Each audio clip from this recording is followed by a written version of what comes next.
This should hopefully be live now. View your channel. Live. Okay, cool. Share this. Copy the link. Head over to the Discord. In Marizacord. And then also in my Discord. And you know what? I'm also going to copy the Twitch link in my Discord as well. I really need to set up a stream starting soon.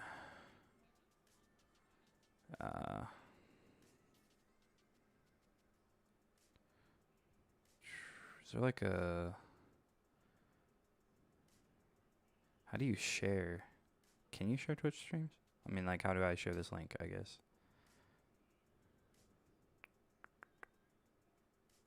Possibly. Just, I suppose it'll just be the link to my... It'll just be this page.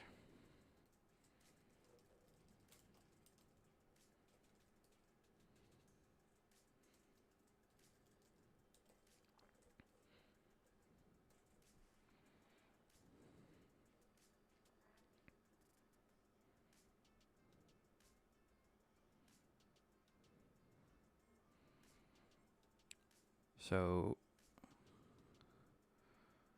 let's get this stuff set up, huh? Why is the Elgato video not working? Oh, because I don't have it. Let me try this. Let me try this. Why is my video not showing up?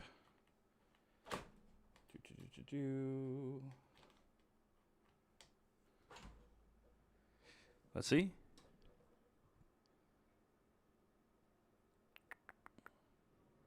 Okay.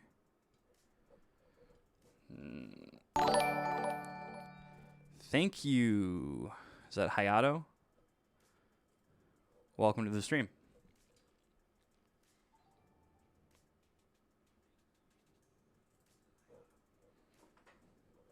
I'm working on some technical difficulties right now. Just give me 1 second.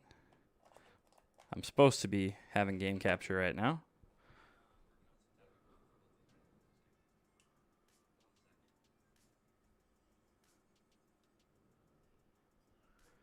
I am, in fact, streaming. Okay, cool. My chat is showing up on my screen. Yeah, I mean, usually I'm streaming more during the day. But I'm trying to get this all figured out, too. Trying to get the stream overlay and all this stuff that I've never had to figure out before. All the stuff I've never had to figure out before, you know?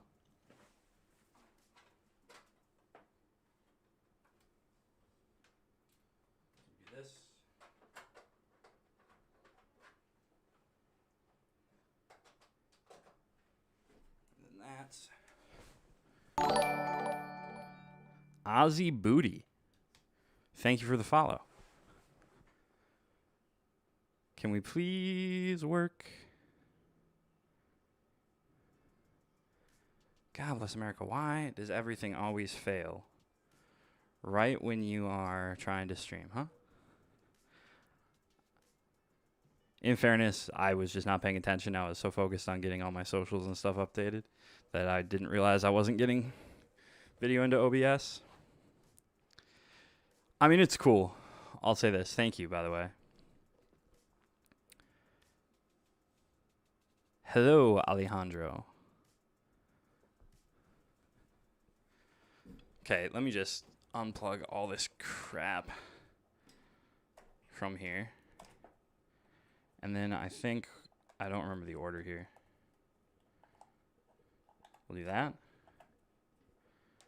And then we'll do that.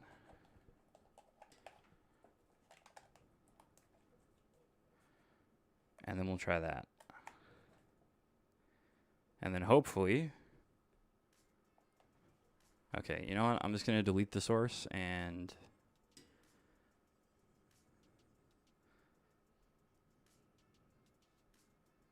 Let me do this.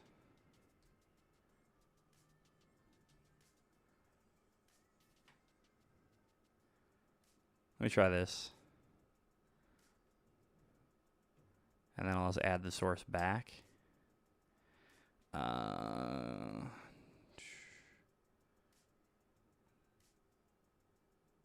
Video capture device.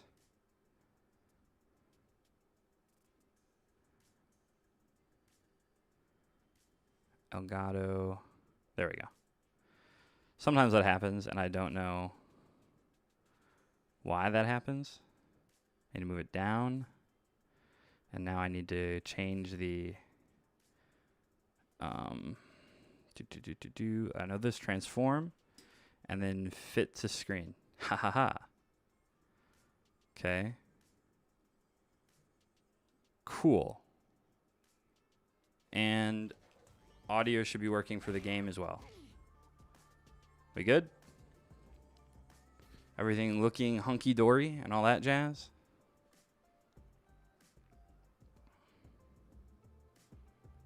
Fantastic.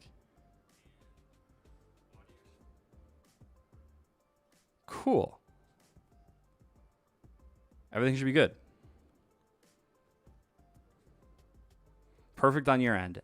Excellent.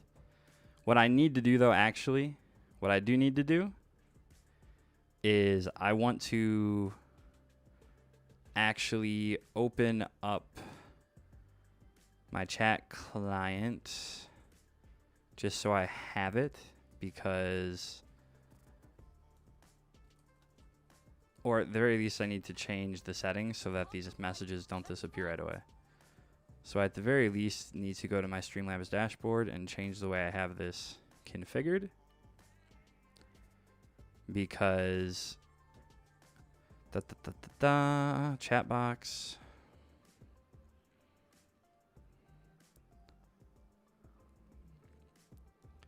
Let me do always show messages. I don't know if I really want that though. If you've come to fight, then fight. I don't know. We'll play with always show messages,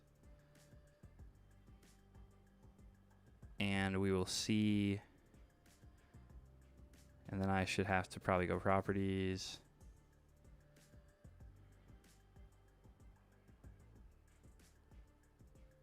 Refresh cache of current page, and then hit OK. And then hopefully chat will stay on screen. We'll see. But hopefully. Okay, so I know title says tier list right away, but I figure let's actually go over this other thing I want to look at. So if you don't know, after the show match, Ludwig put on, you know, his like own content creator tournament he called Shit Fighters, and Tyler was one of the. Actually, you know what? I'm gonna try doing the. I'm gonna take a page out of Ludwig's book and try to, you know, do the whole content funnel thing, as it were. So I'm gonna hit start recording, and we're just gonna kind of see how this goes. Well, first I'm just gonna do this. So if you don't know, I guess Ludwig put this thing on and Tyler entered and they played each other. Okay, I don't want to do that though. I want to do search by user code. I want to search players, not okay. Yeah. Did the wrong thing. Actually, I think I follow him. Followed players? Followed. Okay. So he played some matches here against Tyler at like this own tournament that Ludwig put on. And sort of the consensus that I've seen from people or whatever is that, you know, Tyler with training time now just washed him, and it was all gimmicks, and that's the only reason Ludwig won. And I'm just not so sure that that's true. So I wanted to watch these because, as you can see, I think they played 1, 2, 3, 4, 5, 6 games, and they went 3-3, which to me doesn't sound like a wash. A little. Okay, so I should actually be recording this if I'm you know, going to stay true to what I was saying. So we click start recording. So actually, let me just do this like I'm doing a YouTube video. We're going to record a video, you know, treat it like Brian F., treat it like Broski, treat it like all these other FGC content creators, you know. I'm growing up. I'm becoming one of the big boys, right? I'm not, but I'm trying to maybe pick up some of this momentum. So howdy, back at it again. This video is going to look at the matches that Ludwig and Tyler1 played after the show match at EVO. A big part of the narrative has been that we, myself and Ludwig, because I was Ludwig's coach, implemented kind of some cheesy knowledge check strategies, and that once Tyler knew the matchup and had played and had studied and had prepared, you know, they had the rematch at Ludwig's Shit Fighters tournament, and Tyler washed him. As you can see, okay, these are the games they played. They went 3-3. A little background. These first two matches, these were played during the seeding portion of the tournament. And these last four were played, this was a first to three they played after the tournament, just to sort of settle the score. So I just want to watch these and just sort of see, hey, did Tyler really download him? Did he really make adjustments? Did he really learn the matchup? And were we just relying on the subterfuge? Would it have been 10-0 Tyler 1 if we would have told everybody who was, you know, Ludwig was playing Mariza? Let's find out. Okay, so I'll edit this out so I can talk to y'all, chat.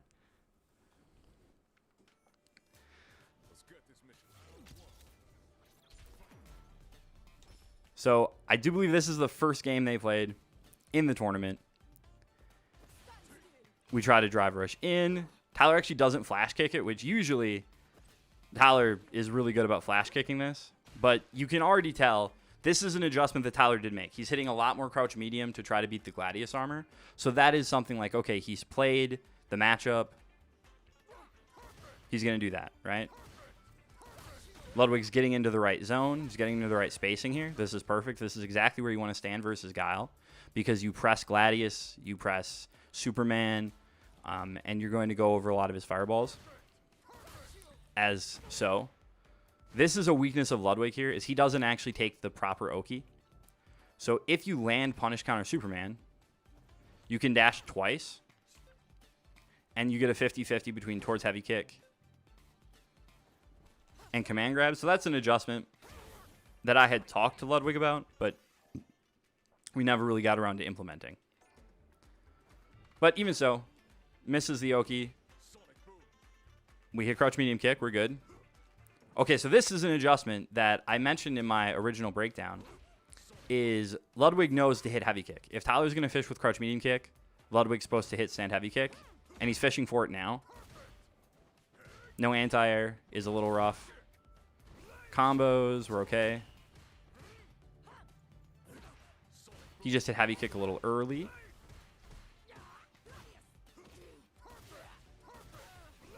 So you see round one, it's like, oh my goodness, Tyler made all the adjustments. It's crazy.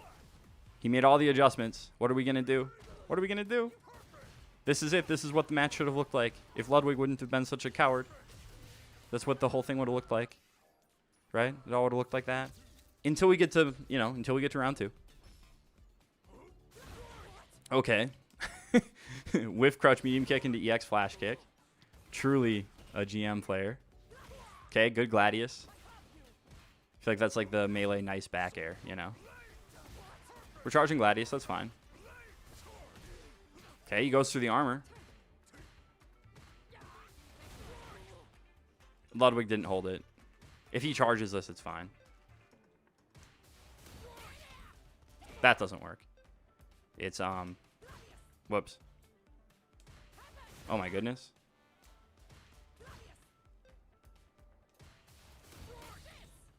Oh. Okay, I forgot. He's gonna land in front. And then it's that combo. And then into the safe jump. But Ludwig hasn't really been practicing this game or playing it, so his timing was a little out of whack. Okay, here, I would do drivers into overhead Ludwig tries to go for command grab. He screws up the input. Okay. Ugh. No good. He DIs. I don't know why he DI'd a burnt out Tyler.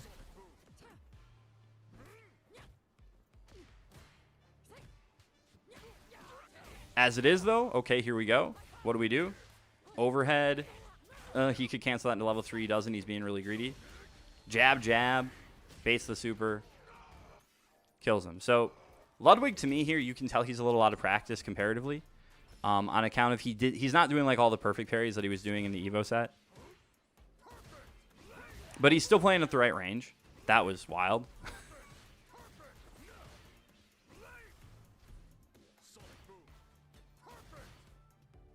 Walk and block. We're okay. There's the perfect parry. That was supposed to be Gladius, I promise you. Whiff punish with flash kick. I mean, you can see Tyler definitely is playing better. He does know the matchup a lot more.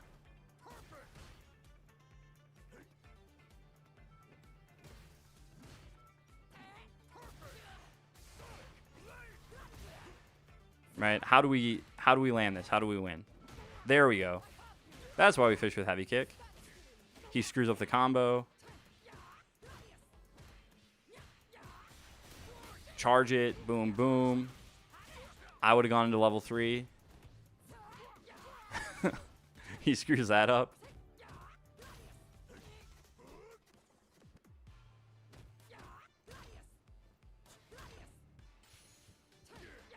And he just staggers him, right? Just stagger pressure. So, like, I mean, this is... You say what you want about, you know, Ludwig doesn't know how to play Street Fighter and he only knows the Guile matchup. And that's probably true, right? So that's probably true. But, like, this is good Street Fighter. This is like stagger, walk up, stagger. Wait, walk up. Special move, stagger, wait. I mean, that's a good sequence right there. That's a really good sequence right there, right? That's a really good sequence. And game 1 to Ludwig, right? So this was like the thing in tournament. So, I don't know. You can tell, definitely, Tyler was more prepared that first game. Did it super duper translate into performance? I'm not so sure. You guys found it a struggle with Modern Guiles, but I play Manon just a struggle with Siamese. Yeah, that's not a great matchup, I can imagine. I can imagine that Manon in a Guile is probably a little bit rough. Probably a little bit rough. Okay, so this was game 2, I do believe. Yes, this was game 2.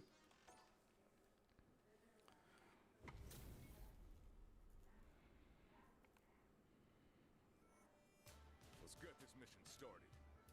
Give me your best shot.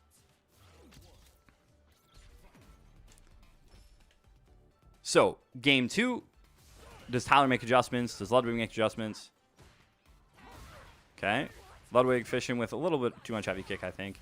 There's the Superman punch. Also a good option. More Gladius. Absolutely. Good Oki. Good conversion. Command grab? What are we doing? That is plus enough. This is one of those things where Ludwig just pushed the button a little bit late. This is kind of a wild thing to do as a meaty. And I'm going to guess this was supposed to be Gladius, because I don't know why he would do OD Superman punch there. Anti-air, my guy. Stop swinging. You have a health lead. This is where I just wish he would, you know, channel his Jigglypuff main self and just, like, he had a massive lead and he's lost, like, all that health just being overly proactive. Like, just lame Guile out. Like, you don't have to be the aggressor. Like, you have a huge health lead. Well, that's what he's doing now. He's, like, being like, you know what? Any hit will kill. I don't need to fish for the big stuff. But you see how, like, massive a life lead Ludwig had here? This is something that he wasn't doing when we would play sets. So, like, I think this is really just a matter of Ludwig. And I know it's like, this was only like 2 weeks after Evo. But, like, he wasn't playing the game every day. You know? And he was a little out of practice. You can tell. At least I can tell, because I played him a ton. But he threw that round away. And that was something we talked about a lot. Was like, you just lame him out, man. Make him come to you. You got a life lead. What on earth are we doing? Okay. And he really should have learned Oki off of that. That's a good flash kick. That's hard to do. I mean, it's a lot easier on modern, of course. Pay attention. Ludwig actually blocked this correctly. Well, I guess he got hit by the low, but boom. Still the wrong punish. Pay attention to this. Still gets hit by it. He labbed it, guys. I promise you, he labbed it. Win the round. I agree. That's a good decision. Although, honestly, because he's so free to the safe jump, I might have gone for the safe jump again. Just as, like, kind of a personal decision. But who knows? I mean, I think if you can win the round, don't be greedy with the meter, I guess is the right idea. Okay. Boom. And this is why we swing with heavy kick right here, baby. This is it. It's like, oh, he's going to do, right? This is the counterplay. Everybody's like, oh, if he just does crouch medium kick, it beats the Gladius, right? It just beats the Gladius. But this is why that's so risky. Let me show you. Let me show you this, okay? I'm going to, instead of doing, I'm not going to move, but instead of doing heavy kick, I'm going to do Gladius. Oh, look. I'm getting counter hit. So, like, this is the right range to do this, okay? This is the right range. It's not like, oh, but he's standing too close, you know? No, this is the right range. But from this range, Lud steps back, like, for 7 frames, he holds back. 9 frames, actually. Then he hits heavy kick. Boom. Anticipates it. He screws up the combo. He gets Oki. But that's the point.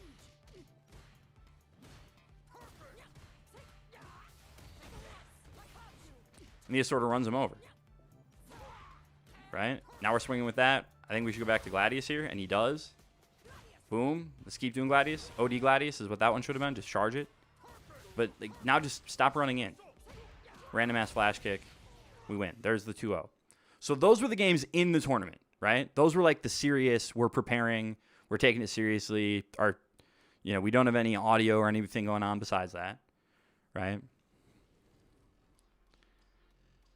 And this last set, these last 4 games, 1, 2, 3, 4, these last 4 games here were played after the tournament, right?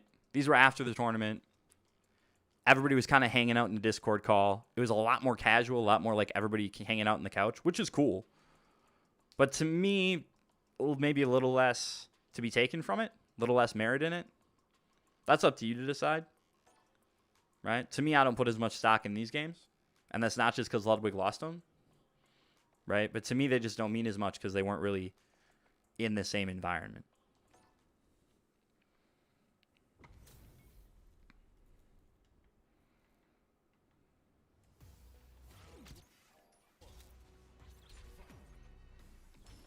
Regardless, they start out heavy kick. That's something that I don't think I saw Tyler press at all during the Evo show match.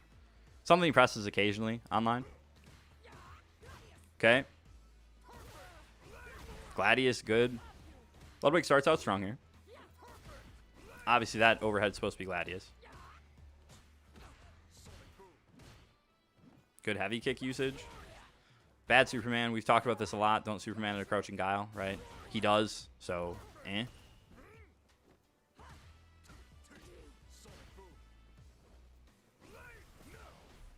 Okay, boom, boom. This really should be a guaranteed stun. So I think we're too far away from the corner to do this, which is what I would like to do there. But we can just do drive rush into crouch medium punch if we're paying attention. And then do this into DI. Oh my goodness, I'm terrible. Boom. Nothing he can do. And then you just would route into a safe jump, and you'd probably kill him. Because, spoiler alert, he still doesn't block most of the safe jumps that Ludwig does here.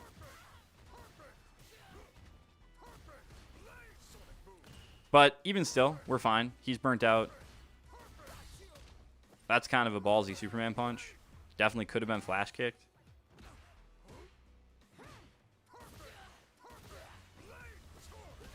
This is just Ludwig not being like a great player. Like, good players adapt a lot faster to this. Ludwig still has, like, oh, I need to do heavy kick. That's the option that I'm cycling right now. And he needs to realize he needs to mix things in a little bit more. But that would come with time. Right? Like, you can see here he's just kind of forgotten about Gladius because he's thinking about doing heavy kick. Yes, drive rush, stand light punch combo does in fact is also unavoidable there. Yeah, that's correct. Round star Superman punch. Generally, I don't love it, but here it's okay, I think. Goes for a little bit of a delayed throw.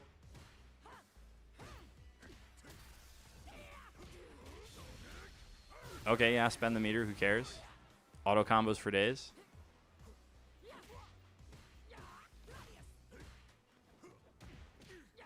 Boom. Route into the safe jump. And see this. This is what I'm talking about. Stream is dropping a lot of frames, by the way. Really? Why so? It's probably just a bandwidth issue. On YouTube, too?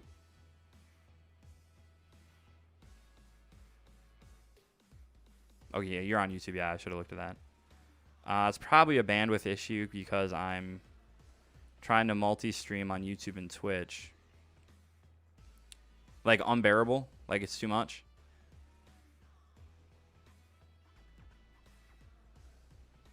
Let me see what you're talking about. I'm sorry.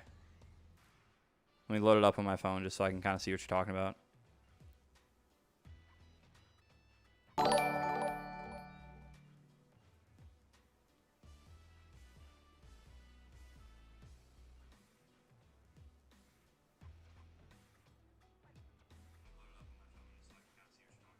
So if I just like unpause this and run around and stuff. Thank you, Dr. Gong, for the follow.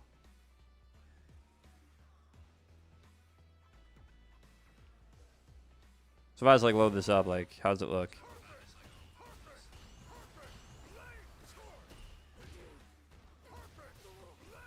Okay. Okay, we're okay. Then we're okay. I'll live with it. Actually, you know what I think? I also forgot to turn on like ultra low latency, which is a little annoying.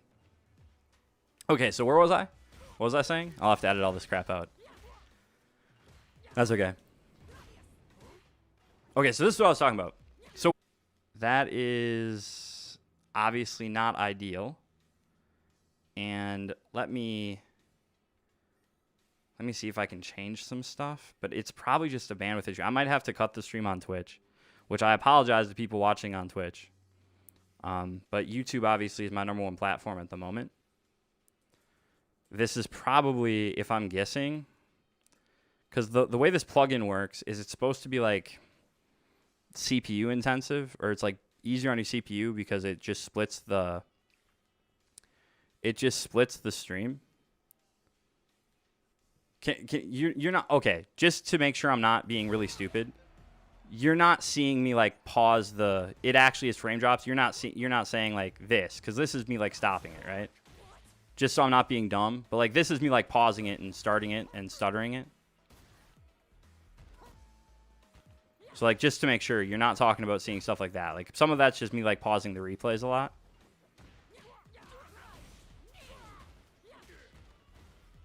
But I don't know. But I might have to cut the stream on. Also, I don't want this on always. I'll put it on like 30 seconds or something. Just a little bit longer so I can see chat messages.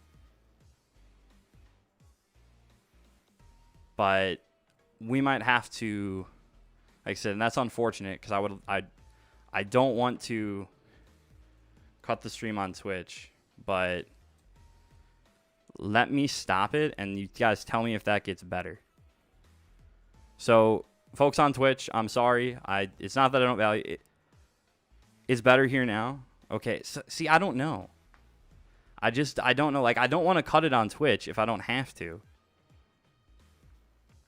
But I also don't want y'all to have, like, this bad streaming experience, especially if I'm trying to record it.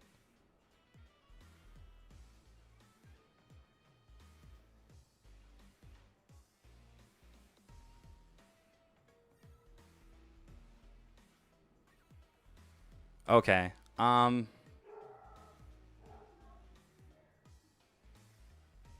Yeah, I mean this is telling me I've got like 95 dropped frames, which seems like that's probably not true, right? I mean, if you guys are telling me it's like super clunky. Like this is OBS is not treating this like I've dropped a lot of frames. So I'll say this. I'll finish this segment, and if it doesn't stabilize, then we'll probably cut the thing on Twitch, okay? Sound fair? We'll try, and if the thing is really wonky, then I'll try to fix it.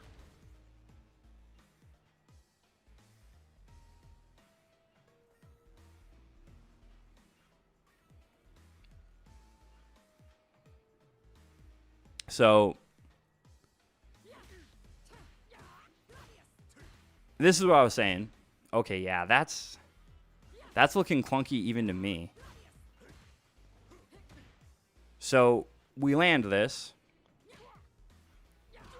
And this is what I'm saying, right? I just want you to pay attention to this. What does Tyler do on the safe jump? Does he block it? No, he just jumps out. Like if Ludwig just does his safe jump instead of getting tricky here, if Ludwig just does the combo that he does, he wins, right? Like if he just does this,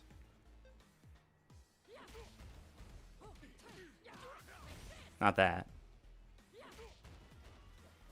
Oh my goodness, I can't even do it. It's too hard. But like literally if you just do this, I think Tyler dies. If you just do this normal combo.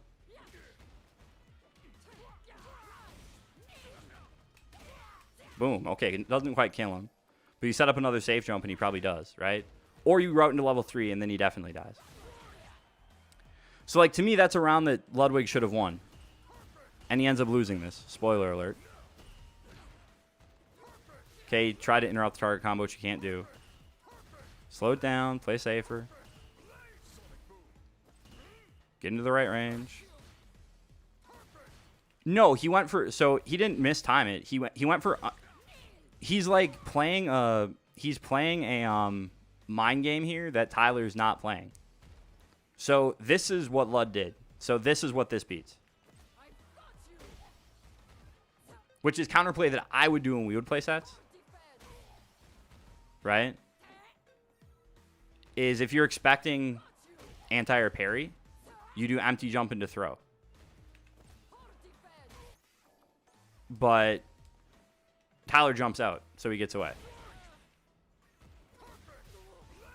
So that's what he's expecting. If he just did the safe jump, he would have hit it. And then he probably would have done a combo to kill and won the round. And then who knows? You know?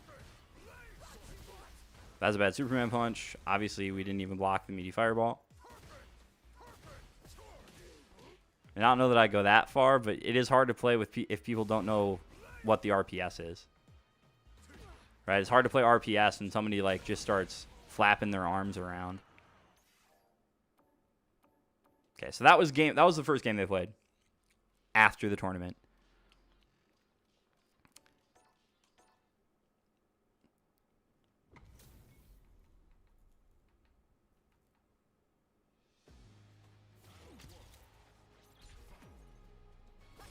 A pretty consistent theme you're going to see in this is Ludwig mistimes his safe jumps a lot, and they would have hit Tyler. So it's not like Tyler made all these adjustments and like, oh, he learned how to block the safe jumps, and then Ludwig couldn't win anymore. It was a lot more. Okay, let's see here. Safe jump, right? So let's see what Tyler does. Oh, he actually blocked it, right? Like, he actually blocked it. Ludwig tried to go for command grab here, which is really smart. Ludwig goes for command grab here. He just screws up the input, I think. Oh, no, he's trying to do towards heavy kick. Okay, yeah. He's trying to do the towards heavy kick. He just screws it up.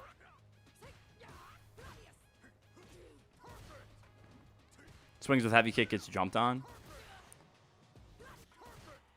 So this is like the first time that you've ever seen Tyler1 like block a safe jump correctly. He stands up and everything. Doesn't punish a point-blank sweep. But Ludwig drops a combo again, which is no good. That probably should have been Gladius instead of heavy kick. I don't think it would have really mattered, but...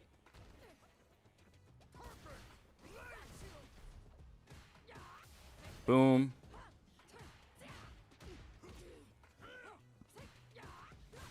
Okay, we burned him out.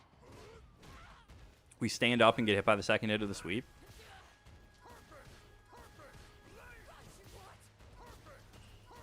You know, maybe Tyler's learned to not do, like, supers on random Twitch here, which is good, I guess. But you see, like, this round is kind of bad. Like, this one actually looks like Tyler learned a thing or two. But I will say that just from the standpoint of, like, I'm going to try to just block this real quick. You know, this is not, like, the best thing to do in this range because it's -5. Like, it's not terrible. Right? But generally, doing crouch medium kick as Guile from that close isn't a great option. It's not a terrible option, but it's not a great option.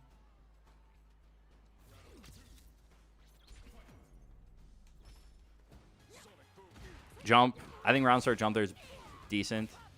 Safe jump. So Tyler must have learned, right? Does he block this safe jump? No, he jumps out. And Lud goes for empty jump throw again. So this is another one where if Ludwig just did the thing that he did during the Evo show match. Oh my goodness, I can't time it either. Okay, let me rewind this. Let me rewind this.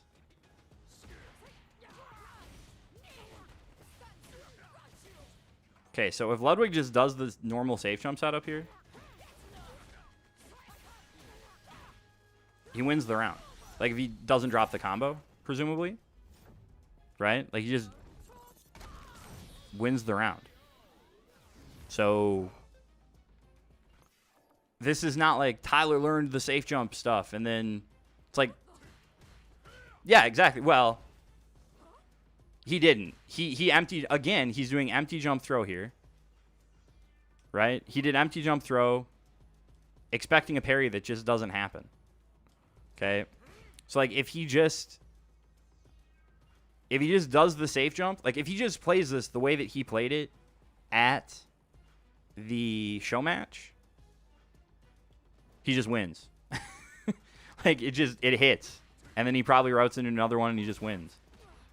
Right? Also, I wanted to point this out because this was something else that came up. I think here,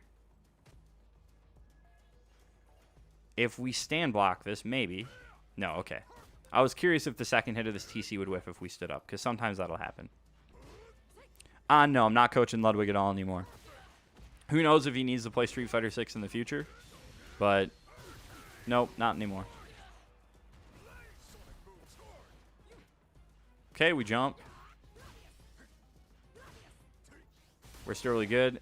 If this was OD, it just wins. I just want to point that out.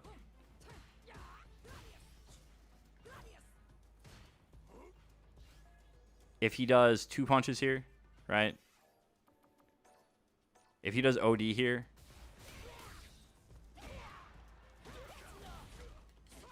he wins. Oh, dude, you're watching? Oh, hey, Lud. How you doing? How you doing? Yeah, I know. I get it. This game's hard to play. This game's hard to play every day. I hit 1800 MR, and I've not played Marisa since I hit 1800 MR. You'd probably beat my Alex with your Marisa. My Alex is like 1400.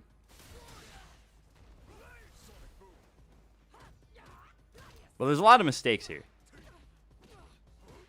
Right? Jumping into the crouching Guile.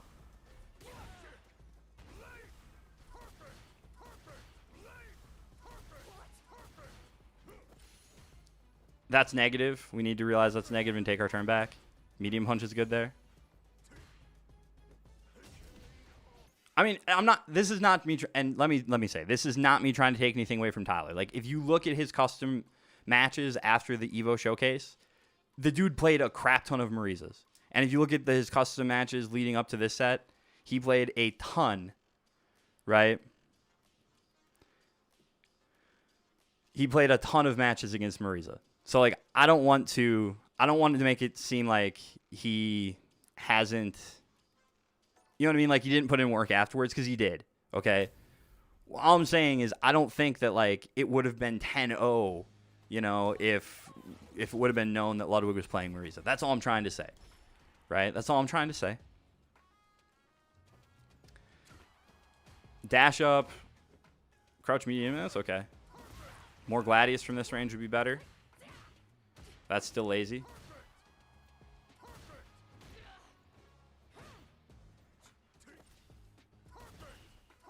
Like, this is the other thing. Like, we're in this range where it's doing nothing. You know what I mean? Like, we're in this range, like, this is where, hey, let's go back to doing the charge Gladius. Let's go back to doing the regular Gladius. Let's go back to doing the medium punches, you know? And instead, we're kind of just playing really passively. Okay? Also, a lot less towards medium punch in this set than in the Evo show match. Okay, here. Again, safe jump. Does Tyler block it correctly? Yes, he does. Good on him.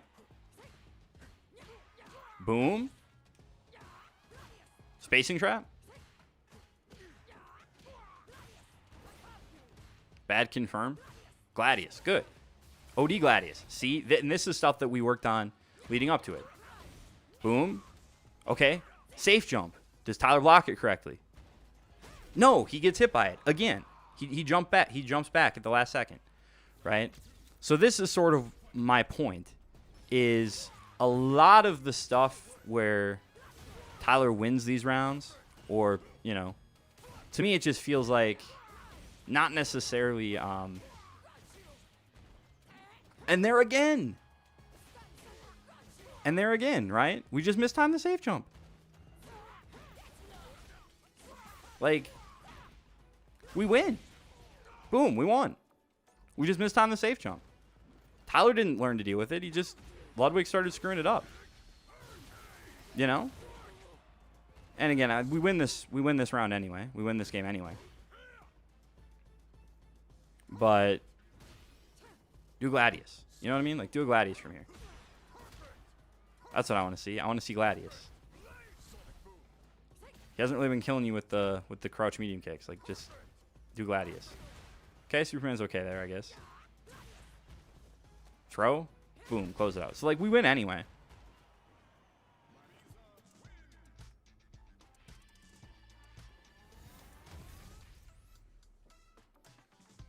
So, we won a game, you know, and then there was one more. And again, to that point, by the way, and sorry, Streamlabs is being stupid. I don't know if it just timed you out. I hope it didn't. I'm still working on the auto mod stuff.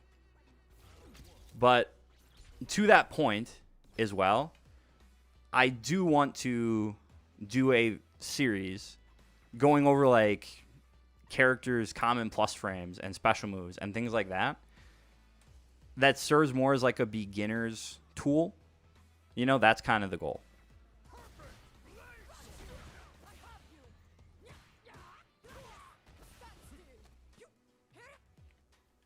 So this is nice. Superman punch, drive rush in, frame trap, drive rush in, throw. This is something that Ludwig just needs to, I swear, pretty much every time in the show match, after throw in the corner, Tyler hit his flash kick if you drive rush. Like, pretty much every single time he did that. So it's like at some point I would like to see us, you know, figure that one out.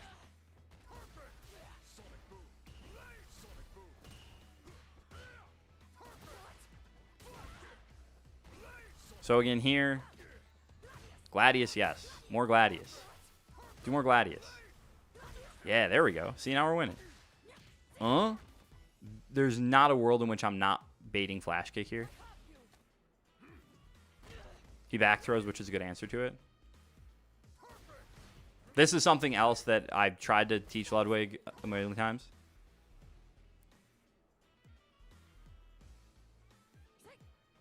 Well, drive rush into just block baits all DPs after forward throw. But this is something I tried to get him to implement, which is, hey, if you're going to bait DP, delay tech behind it. Otherwise, you'll get thrown into the corner. You know, like you baited DP, good. Now just delay tech. Just delay tech offensively. And you won't get thrown into the corner. Although I do think this is totally fake, and if you wake up with OD Gladius, it just hits him. No, you unlock. I don't think you could. Okay, here, this is like, you've got a lead, and just sit here and parry these fireballs. Which is exactly what Ludwig's doing. And then he gets bored of it. It's like, dude, you play Jigglypuff. Just sit on the ledge, you know? Regrab the ledge. Regrab the ledge. That's all you got to do. Just regrab the ledge. That's all you got to do. I'm trying to think if that's how true that is. Yeah, here I think armor just doesn't. I think we just don't have the health. I'm trying to think if that's true for Marisa. Is that true for Marisa? Easiest way to tell is I'm going to go to the situation. Post forward throw. Because this should be 0. Okay, that is like that's -3, I think. Is it the exact same? That is true. Her jab really carries her forward a lot, though. Has a lot of momentum. Okay, so last round. Flash kick. You know, I mean, you can't Superman a Crouching Guile. It's not a good option. Text the throw, that's fine.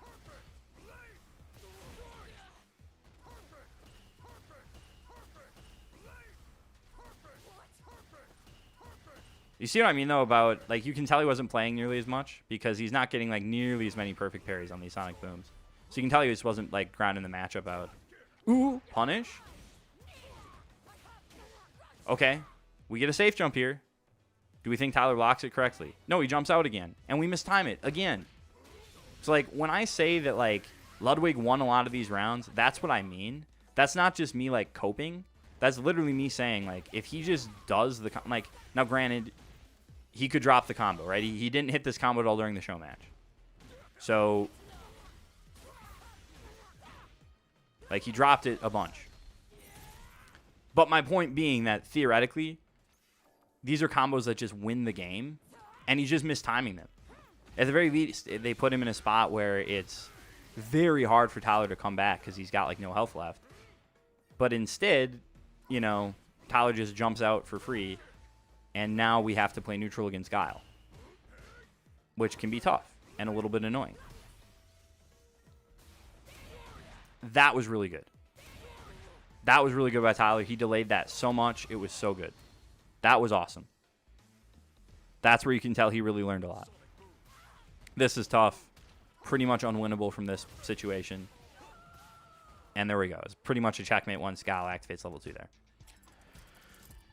So, in summary, was this a total beatdown, which is what I've seen people on YouTube that I can only assume are big Tyler1 fans or huge Ludwig haters characterize this as? No, I don't think this was a beatdown. Of the 6 games they played, they went 3-3. Yeah, Tyler1 won the, you know, 1st to 3 set for all the marbles after the tournament, sure. But one, environment was a lot more casual, in my opinion. And 2, Ludwig was just dropping some, like, really easy stuff that really would have won him a lot of these rounds if he didn't drop. So hopefully this was entertaining and helpful. As always, have a good time. Okay, cool. Now I can interact like a human being again. Now that we're done recording. So what do we think? First things first, how does the stream look? I know we talked about some drops in there. What are we thinking? Do we have a lot of... Are we still dropping frames? Because, again, OBS wasn't telling me we were dropping frames. But I'm not sure. So just let me know.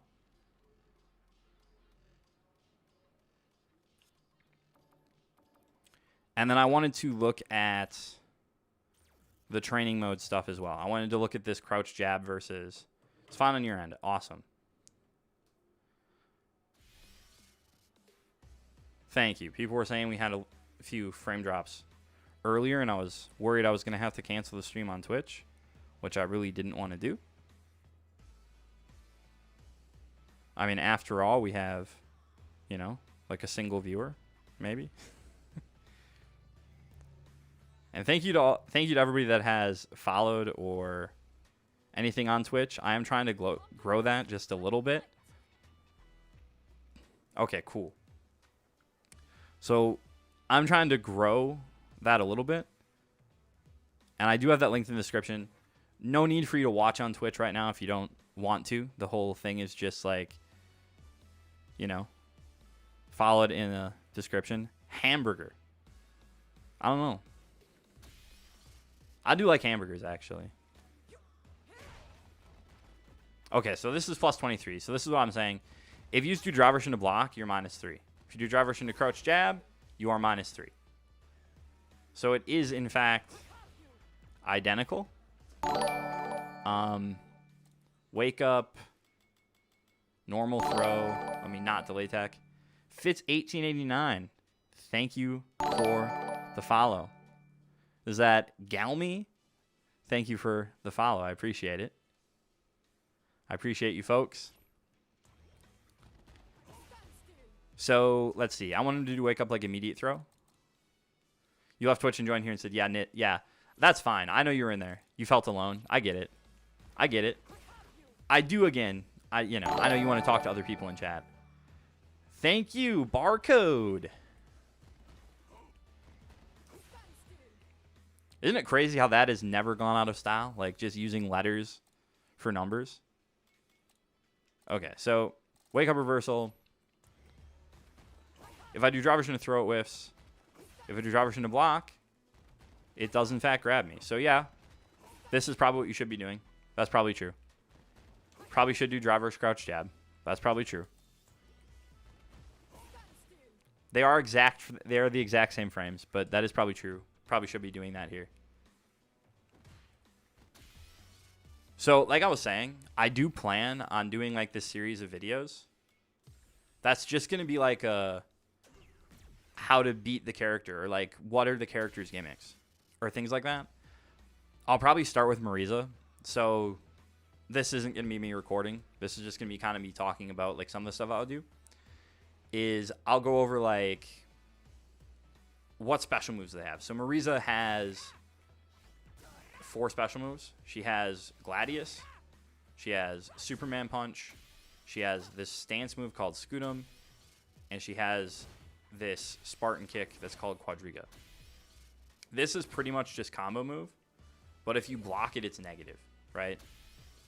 This move has armor.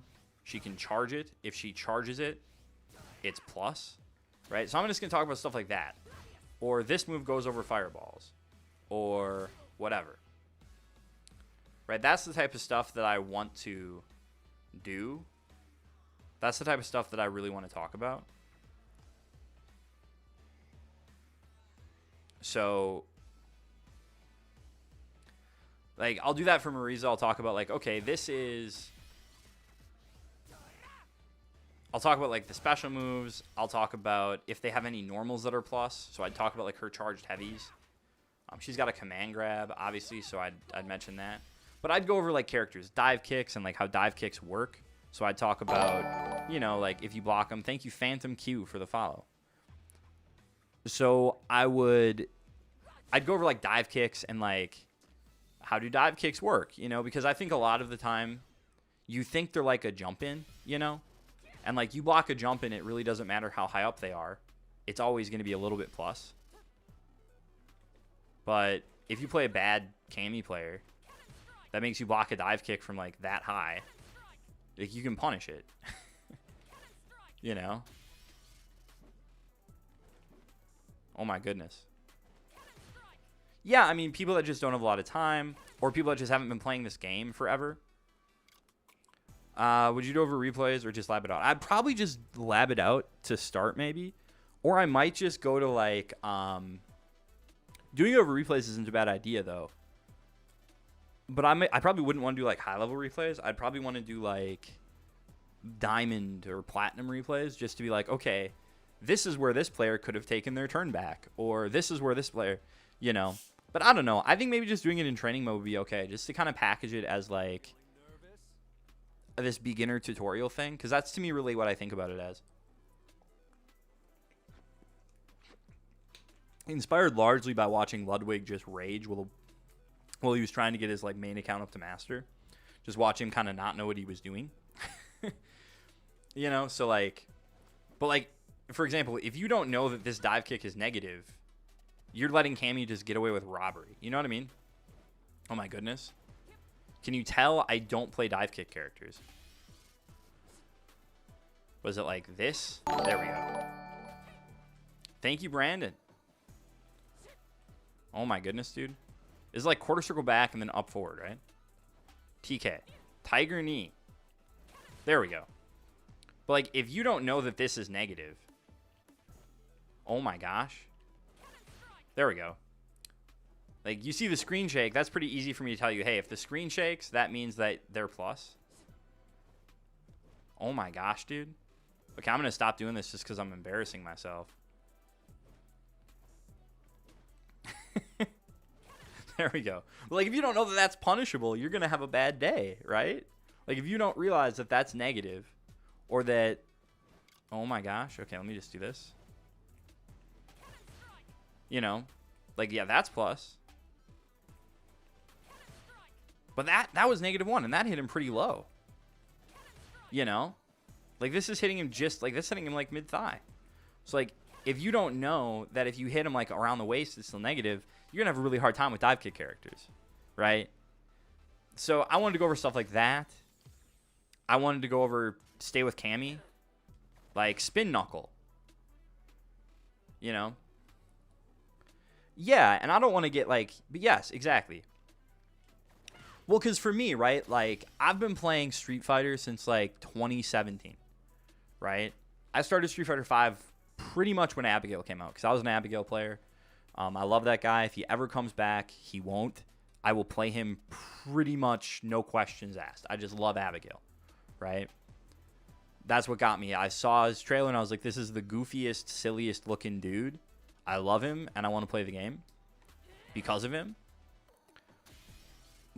So there's a lot of stuff that I know about Street Fighter that is just sort of like I've learned it over the last 9 years. You know, I've just learned it over the last 9 years. And it's kind of second nature.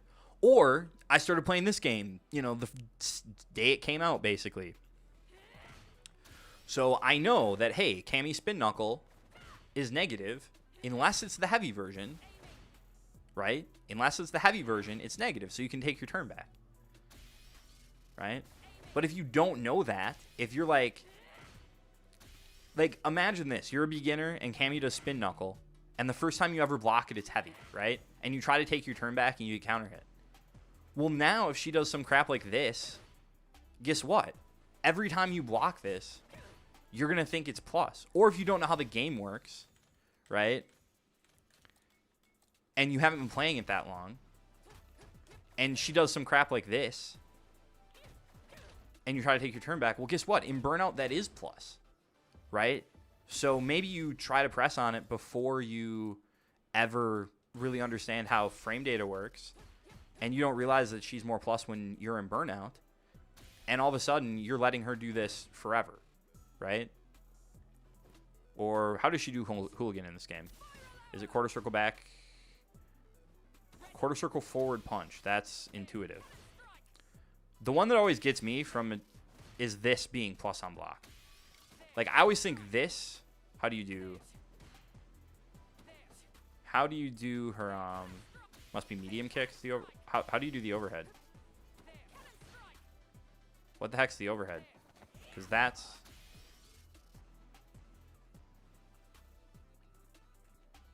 you know, Cammy people. Okay, let's just This is the part where you realize I've never played other characters. Cannon strike, down and kick. Down plus kick. Thank you. For some reason, I always think this is plus. Like, I always want this to be plus. For some reason in my head, whenever I block this, I always think it's plus. And I think maybe was that like her V-Trigger 2 or something in SF5? And that was like plus in that game. Because I know Hooligan empty and Demon Flip empty, low. Those were -2 in SF5. And I always think they're still negative. So like, I never think these things are plus. Ever. It's awful. I always think these things, like, I so often try to press here just because, for whatever reason, my brain is like, ooh, negative. Because I think they were minus in Street Fighter 5. Okay, so I did want to make a little bit of a tier list. You know, get on that tier list train. Be a unique free thinker like everyone else and do a tier list. But I want to do this with a little bit of a twist. So primarily, what I want is I want to do this thing where... What am I trying to say? I don't want to do this at like the professional level, right? Like, I'm not looking to do this as a tier list that's like, oh my goodness, no one has ever seen the likes of this. Or excuse me, I don't want it to be like everybody else's tier list where it's just like, this is the professional level tier list, you know? And this is like, you know what I'm saying? Like, I don't want it to be based off of like how often these characters can win a big tournament. Like, that's not really what I'm looking for, to be honest with you. So what I'm looking for is I want to do this as like, for me, like I want to do it as like my level, or like, yeah, Marisa S tier. No. But I think her placement might surprise you. Like, I'm going to try to do this as like an everyman tier list. Or maybe like, maybe this is like 1,400. I wonder if this is like a 14 to 1,700 tier list, you know, which is maybe a little bit too big of a range.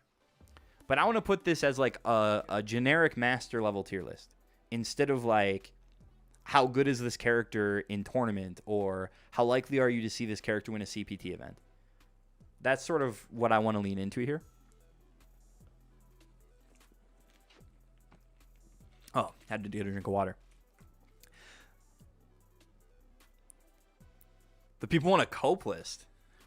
What do you mean? You like... What do you mean when you say a cope list, I guess? That's my question. Oh, you just want me to like...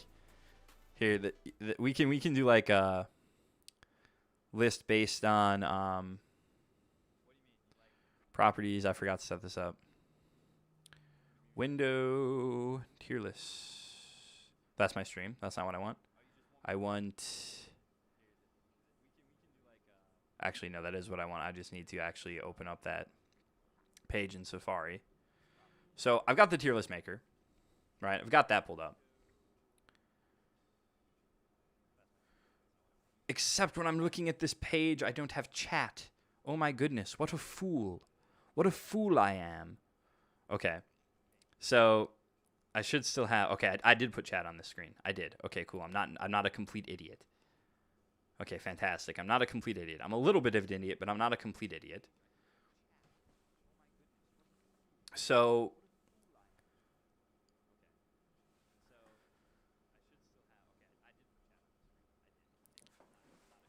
Again, I want this to be like an everyman tier list. I want this to be like...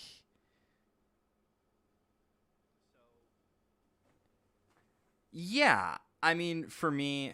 Okay, I need to make Streamlabs chill out, dude. This is really stupid. Remind me to change that setting in auto mod. Okay. Do not time out. Come on, dude. Okay. 1 second. Freaking Streamlabs is going mad with the power, dude. Streamlabs is going mad to power. Let me flip it to game capture. Yeah, I don't know. I might just call it casual tier list, but let me go to Streamlabs and just change this stupid. I had tried to set it, but I changed it down to like, I'm like, Cloudbot, what are we doing? And now it's like freaking timing people out for posting like moderate, like, are you kidding me, dude? Okay, for now we're just gonna disable this. And no one post like 9 million word copy pasta, okay? Again, 30-second timeout. Please refrain from, like, I seriously feel like that automod is like, please refrain from typing in chat. You know what I mean? Like, that's sort of how it feels sometimes. Very stupid. Okay, let me close this. And let me pull this back up. Although, like I said, I can't really. Okay. So let me hit record. Because I'm going to try to make this. I'm going to try to clip this and do it as a YouTube video too. So I'm going to try to do that.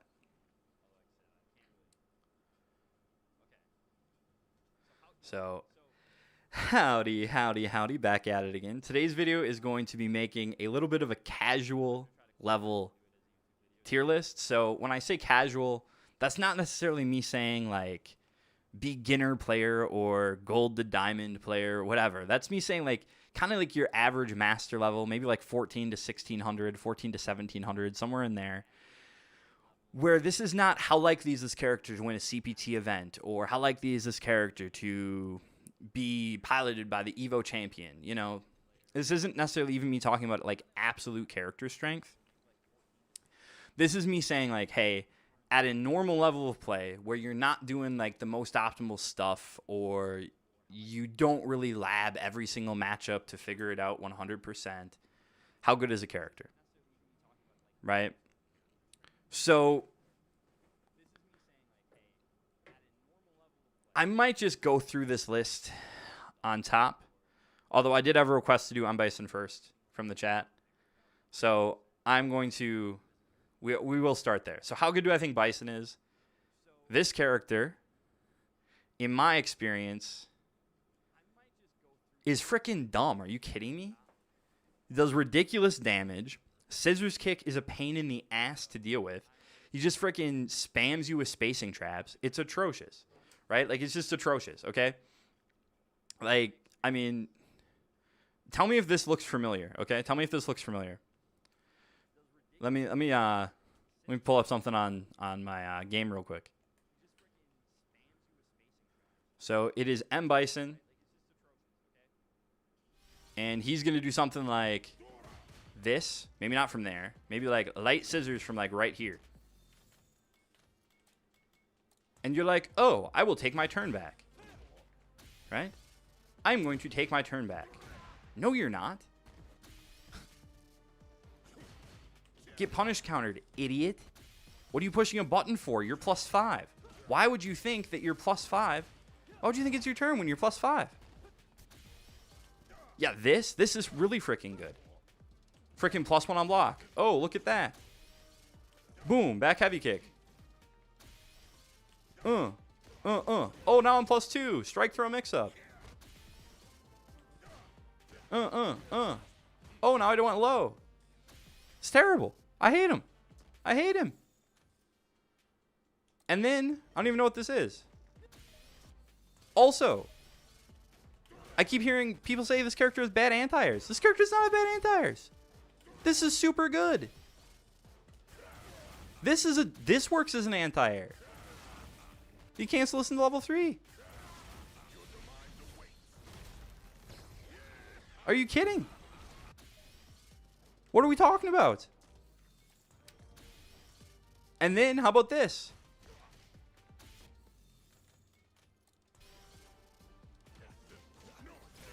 You get a bomb stuck on you. Why is he doing wake up DI? You get a bomb stuck on you. You know, you just like heavy bomb. Oh, great. Oh, you got hit? Let me just do 60% of your life for no reason. I mean, people complain about Rashid level 2. He gets Rashid level 2 every time he ends a combo. I mean, you think about that. Am I wrong? Is this not just like Yasar every time he ends a combo? Garbage character. S tier. S tier for sure. Ridiculous. Okay. Ryu. The Ryus I fight. He's annoying. But let's not be ridiculous here. Most of these Ryus are not playing godlike Nooch. Although, of course, Ryu does have the most annoying tool in the game, possibly. Well, one of them. You're going to see most of these characters that are highly rated are extremely annoying. So, chat, what do you think that I'm going to, what do you think I'm going to talk about next? $1,000 if you get it right. I'm kidding. I don't have $1,000. Yeah, this thing is ridiculous. Like, what is the deal with this thing?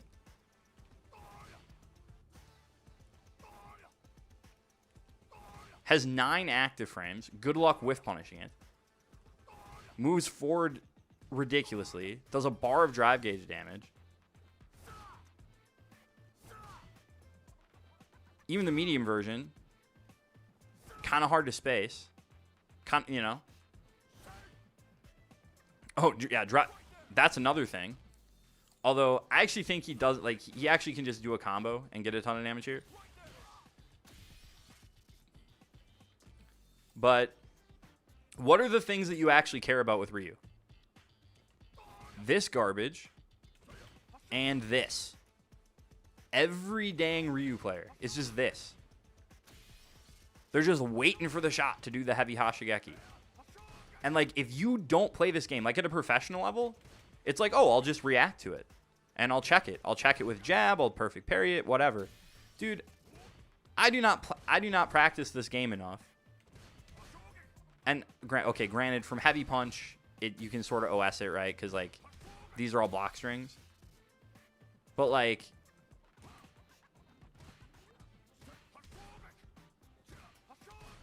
I get, yes, you can OS it. But the point is, like, most of us are not practicing this game enough to be like, oh, I'm going to do the option select, and I'm just going to, like, delay a button here.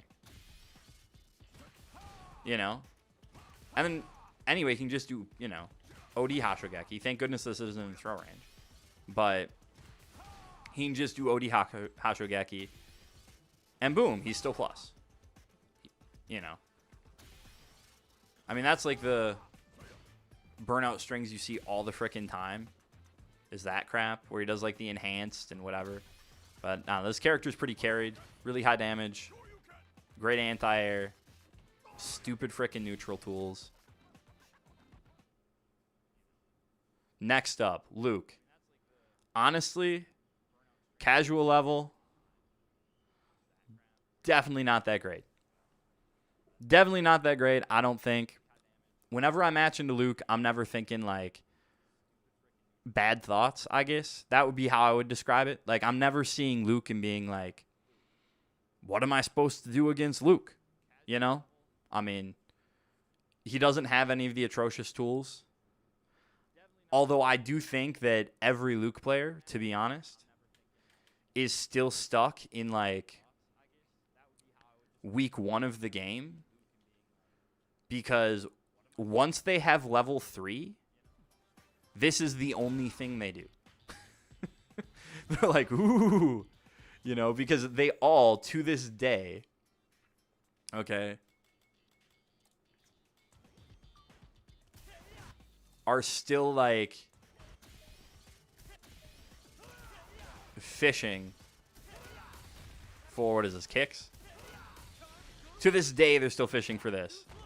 Right? Like, as if we're all just going to DI this. And then the Lukes that aren't that great, right? The Lukes that aren't that great, for whatever reason, will do this just constantly. Like, even when he doesn't have, even when they don't have level 3, they'll just do this. But he doesn't really have a lot of trick stuff, you know? He sort of feels like Ryu did in SF5 to me, which is just sort of, like, outclassed. Right? Like, he just doesn't do stuff as well as every other character, which is kind of funny because in Street Fighter V, Luke did everything better than everyone. And I think in a lot of ways he's kind of paying for those sins. And the Season 1 sins of having a crouching medium punch that led to a gajillion damage and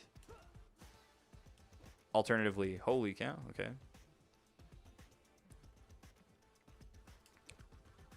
That led to a gajillion damage and you couldn't whiff punish it. So that was an issue.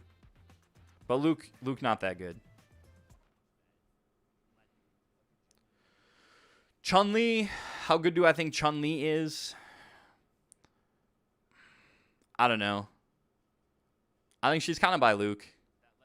I'm never like, ooh, this is an easy character to play against. You know? Like, I never think that this is like nice and simple matchup against, you know, like, I don't know. She's got some tricky stuff. But, like, what are you really scared of? Her damage isn't that high. The level 2 is strong. Like, granted, the level 2 is strong. But the throw situation isn't super duper scary. The overhead, like the cross up, her down forward heavy kick is kind of frustrating. But to me, Chun is not that good. I'm sorry. Like, Chun's just not that good. Jamie players. Do I think Jamie is better or worse than Luke in this game? In this kind of... How scared am I? I'm going to save Jamie for later. Okay. Guile's rough to place because I do think most Guiles kind of get dumpstered by Marisa. I don't think it's like this super good matchup. Now Guile goes up here. Because when I play him as Alex, I'm like, what the heck am I supposed to do? Just like stomp and pray? You know? But like when I play the matchup as Marisa, it's like, okay, cool, whatever. I just blow people up. You know, yeah, Jamie is exactly. Jamie's a lot of work to just kind of be like, meh. You know? And I also feel like most Jamie players just kind of go mental. And they just like, they treat him like he's this super rushdown character. Because they all want him to be young, and they're like, where's my Ganasian? Where's my Ganasian? And it just, you know, he doesn't have it. You know, like, I don't know what to tell you. But Guile, to me, is like the epitome of, like, if you have a tool to deal with his fireball, Guile players will just lose their mind. But if you don't, good luck, right? Sonic Boom is as good as it ever has been. Okay? Kim is a character that honestly I don't fight that much. But I want to, okay. The first thing that comes to my mind when I think of Kimberly players,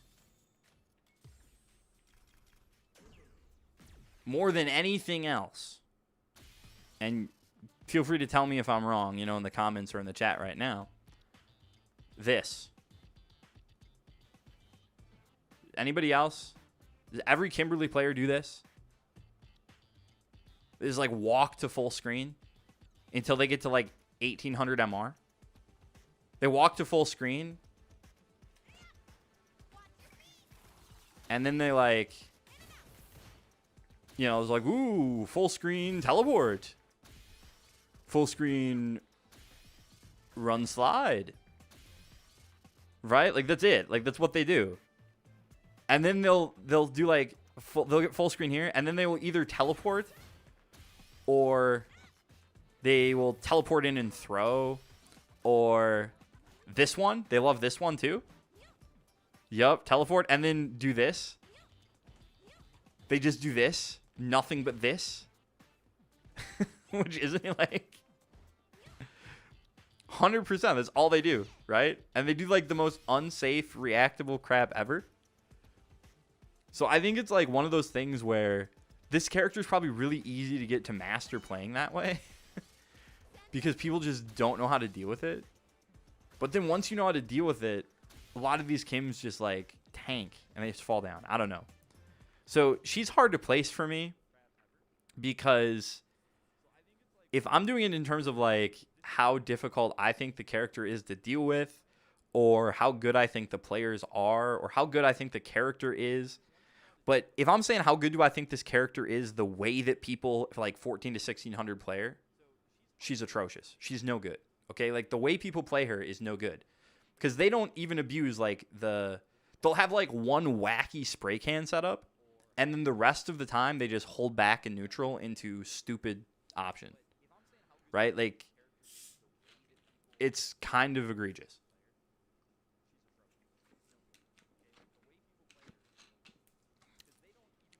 And back to the point, back to Jamie, because I kind of feel the same way about him. Okay, I'm gonna put him below Chun-Li, I think, because the way that I feel about Jamie, or the way that I perceive Jamie players to be, right, maybe is better way to phrase it, because it's not necessarily about the character strength, it's about the players. Is that they are either going to actually play solidly, or they are going to do this.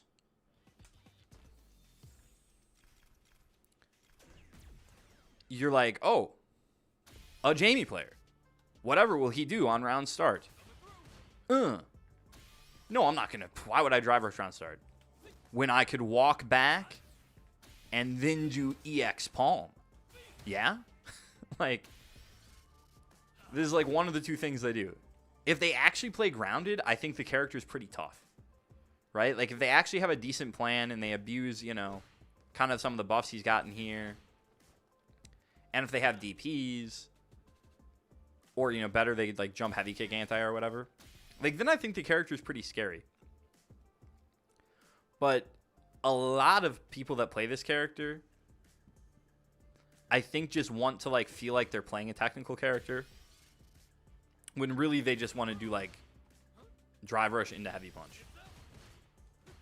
You know, I will also say some of my experience with this character is a little one-sided because against Marisa, his Rekkas are pretty much always safe.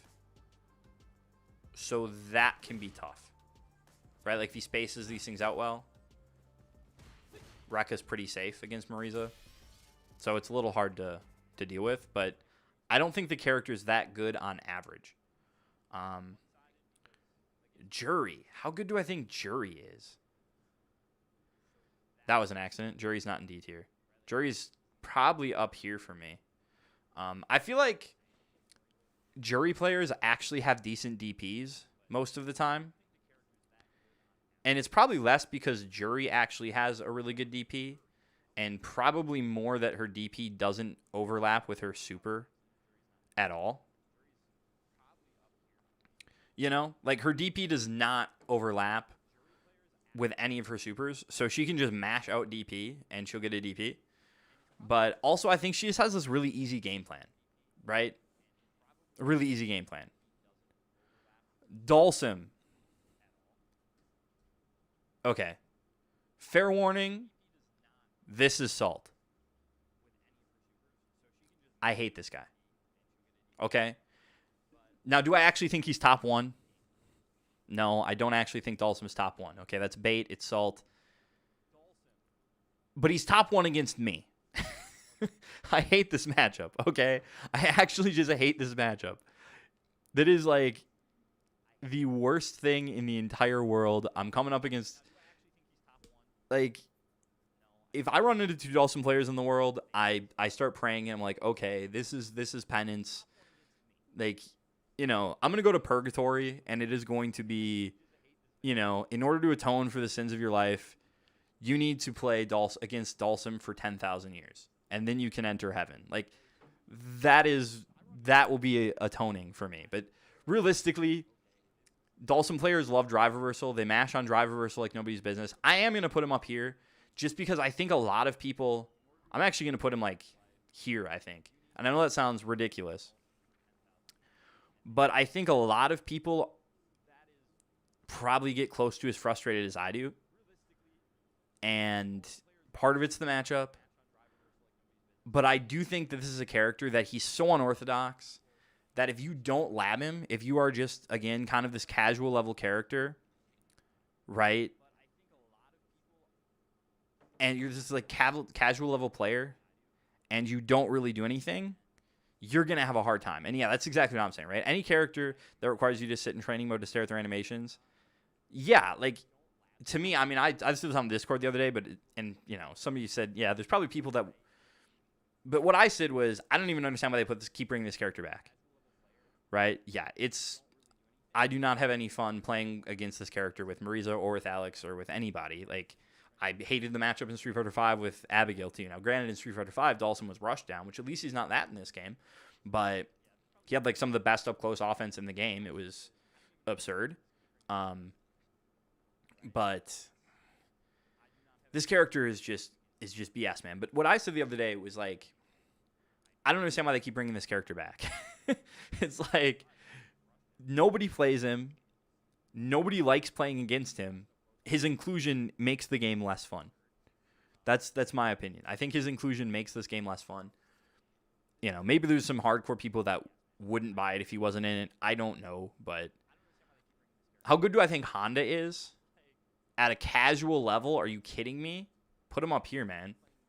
Look at what Broski did in 2 days. Okay, maybe not up there, but he's like, I don't have issues with this character as Marisa because I think it is one of Marisa's better matchups. But and I probably won't put him in S tier. Just because I think a lot of Honda players, like, they abuse the crazy stuff. But you can see, like, if you just watch, like, Broski's latest like videos of doing this character, his streams or whatever.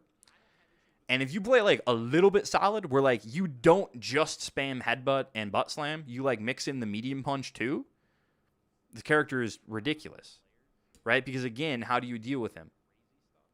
Well, you got to learn to perfect parry stuff, especially, like for Marisa. Okay, let me just show this. For Marisa, if you play this matchup at the correct range, right? Yeah, exactly. But, like, as Marisa, if I stand at the right range, I can react and charge like Latius and kill this, right? Now, if I'm a little too close, this doesn't work because he crosses me up. Now, if you delay it, I think you can maybe get Light Demon here, right? Like that. But if you are, like, just playing at this range, you can just kill Honda players for this. But if you don't play a character like Marisa that has, like, a pretty easy, nice answer for this, what are you supposed to do?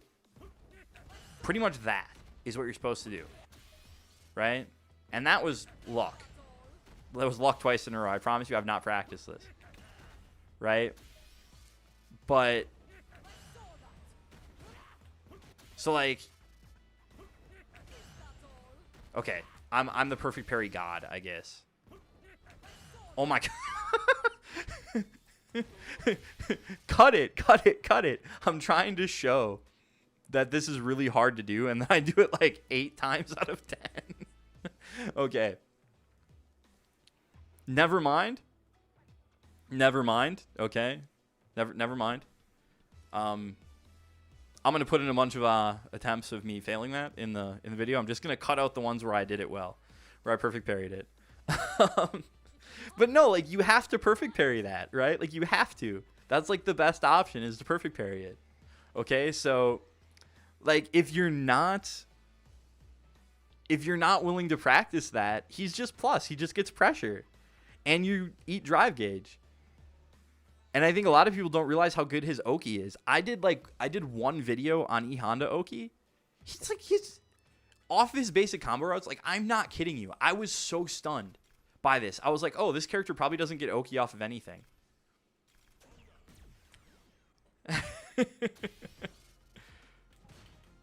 But I'm so bad at being bad, man. I'm so bad at being bad, Niz. That's what's up. What is this? This? Nope, it's this into the... What's the frickin' follow-up? Oh my gosh. Is it down and punch? Is that what it is? Yeah. Okay.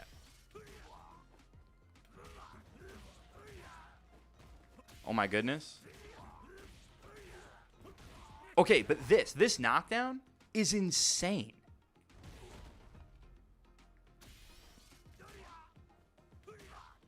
It's like what? Or the heavy knockdown, right? It's plus 22. He does dash here, he's plus 3. Okay, he does dash, he's plus 3. Guess what he has? A 6-frame command grab. So like if he does dash here, it's insane. Because he just does that, or he does jab, or he can do regular throw, or he can do strike throw. That's ridiculous. But even the more ridiculous thing, if he does drive rush, immediate stand medium punch, this hits meaty. This hits super meaty. It's on like the 3rd active frame or something. This is plus 7 on plus 7 on block? Yeah, so like you just delay and boom, he gets like a perfect 50-50 on block too. You just like delay a command grab. Or you do like stand heavy kick. It's ridiculous. Or you do another stand medium punch, which is plus on block. It's just stupid, right? So like, I think if you don't play this character like an absolute gremlin and you actually like learn some Oki, you know, you actually like learn some Oki and you learn some neutral and you do this a ton. Can you imagine if this was a true block string, by the way? Probably the character would be worse. I don't know, but I don't know. I'm getting distracted talking about E Honda being ridiculous. So yeah, he's definitely up there. Ken players are and always have been completely and totally mental, but Jinrai sucks, dude. I hate it. Yeah, I get what you're saying about safe neutral skips, man. I get it. But to me, like Ken players have always been nut jobs, and now this game pretty much just enables them, right? Because they can just do this crap. They can just be like, oh, hoo-hoo, what did I do? Hoo, what are you going to do about this? Look at me, I'm so good at the game. Look at me, I'm so good at the game. Look at this, I'm so good at the game. Right, like this is what they do. And your drive gauge just gets deleted. And if you don't have an invincible reversal, good luck. Right? And yes, again, I know you can like, well, you can, you know, it's not really a mix-up because you can delay jab the overhead, right? So like, you can do this where it's like, okay, I mean, it's like a 4-frame delay or whatever. Right? Blocks the low. Too much of a delay.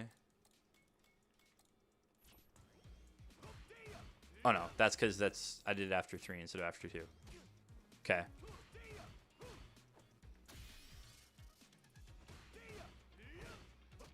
Right? So like,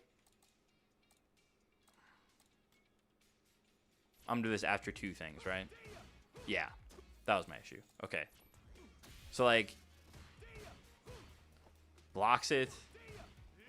Ooh, punish counter, right? So like, you can option select this. You know, it won't necessarily be a punish counter. Whoops.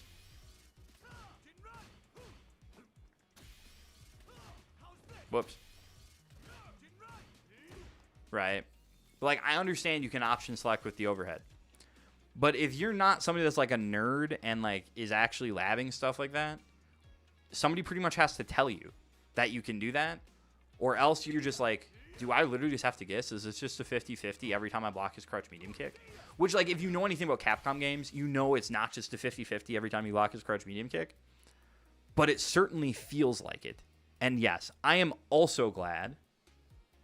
You had a hiccup with the stream? Yeah. I definitely was dropping some frames there, and I'm not quite sure why. Probably somebody else is just somebody else on my Wi-Fi is probably like, you know. Okay. But I'm also glad there are way fewer Kens. Because I still hate this move. I still think it's stupid, okay? That's all I'm saying. Okay. Blanca. Man, I don't know. I play this character so seldom. it's tough because I'm going to put him probably right around Dulcim.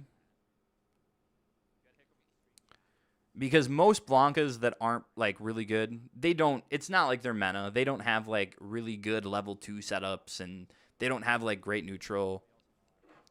Can't your reaction DI. Every special from Ken's 2MK besides run stop. Besides the ones at jail, of course. Well, yeah, but you have to do it before the 2MK. Okay, so it's not like you can't do, like, DI. So, like, you can't do DI, like, here. I mean, okay, from 2MK, I guess.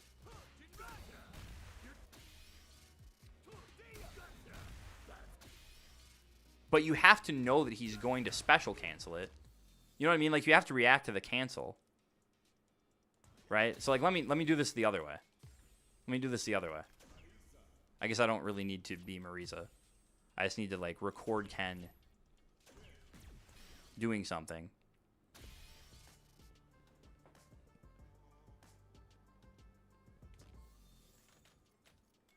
But this is my point, is, like, if I just have, like, a recording, and I probably had recordings of Ken doing Jinrai anyway.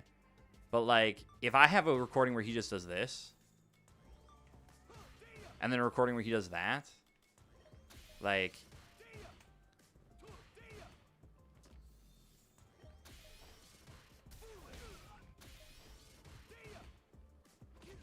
I'm not reacting in time. Yeah, and it doesn't work from stand heavy punch. What I'm saying is, like, I'm trying to react to the special cancel right now. And, like, I'm pressing it late. Because there's only a 1 frame gap here. Right? Like, if I try to mash on this, I get counter hit. Of course he won't do this to me now. You know what I mean? So, like, yeah, I can be mashing DI. You know? And it's a punish counter. But yes, 5 MP into medium Jinrai is a true string. What I'm saying is I'm trying to react to this cancel. And for me, because this is such a small gap, by the time I'm trying to DI it, I'm blocking the Jinrai anyway. So, like, I'm not saying nobody can do it, but it's certainly something you have to practice. And kind of the point of the tier list here that I'm making, in case you missed the start of it, is that this is kind of like an average level tier list, right? So this is, you're not playing the game professionally. You're not going to do, like, a ton of labbing. And if you're not going to do a ton of labbing and you're not going to practice reacting to the cancel animation, I don't know. That just seems pretty dang strong to me.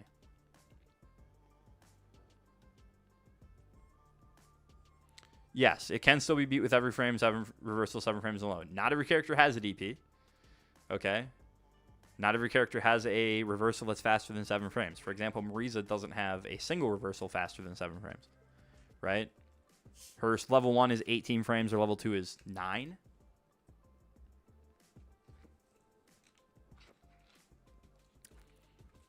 So you're saying don't react to the cancel, react to the not cancel? But yeah, this is not like a...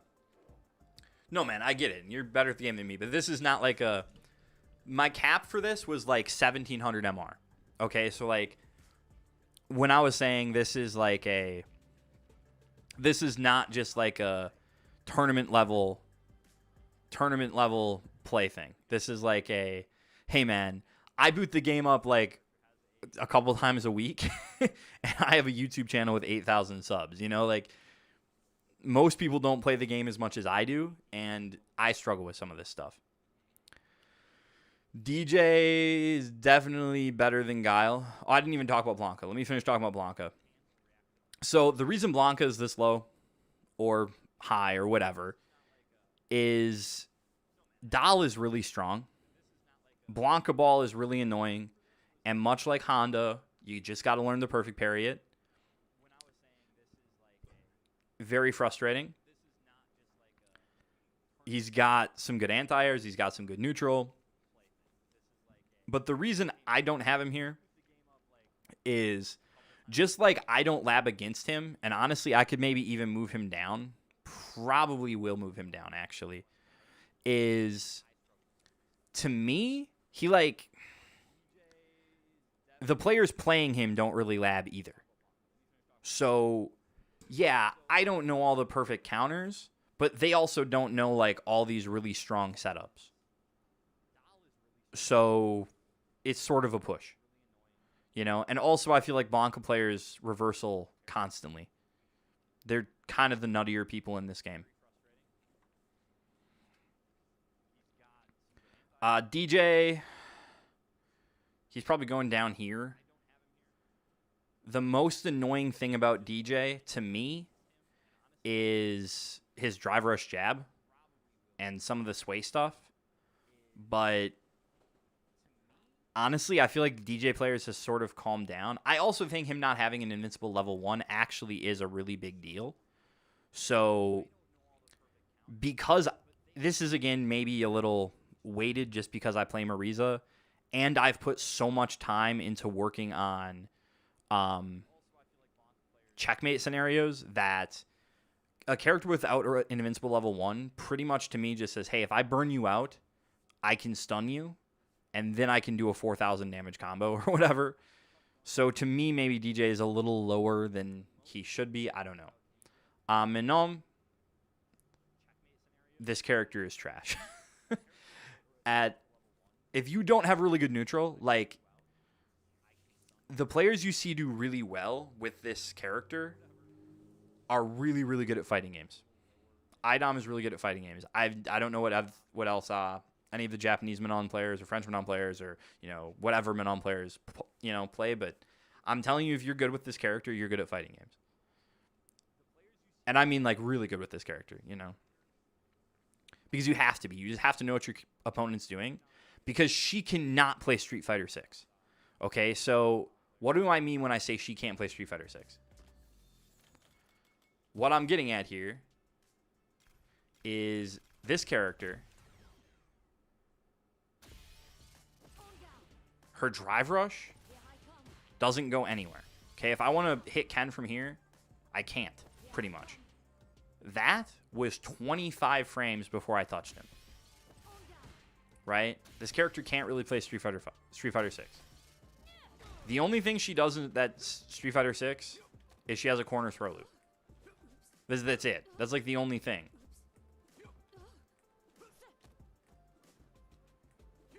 Do I know how to do her corner throw loop? Heck no. It's just to walk up and do a throw, I guess.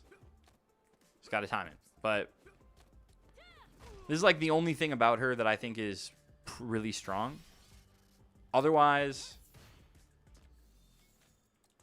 not only can she not do like the raw drive rush stuff, that's plus 15. Like, what does she get off plus 15? That hits late. That hits on time, but what does she get off of it? Like another medium? No. Stand medium? Okay, but what does she get off of that cancel? Like a light hit grab, I think?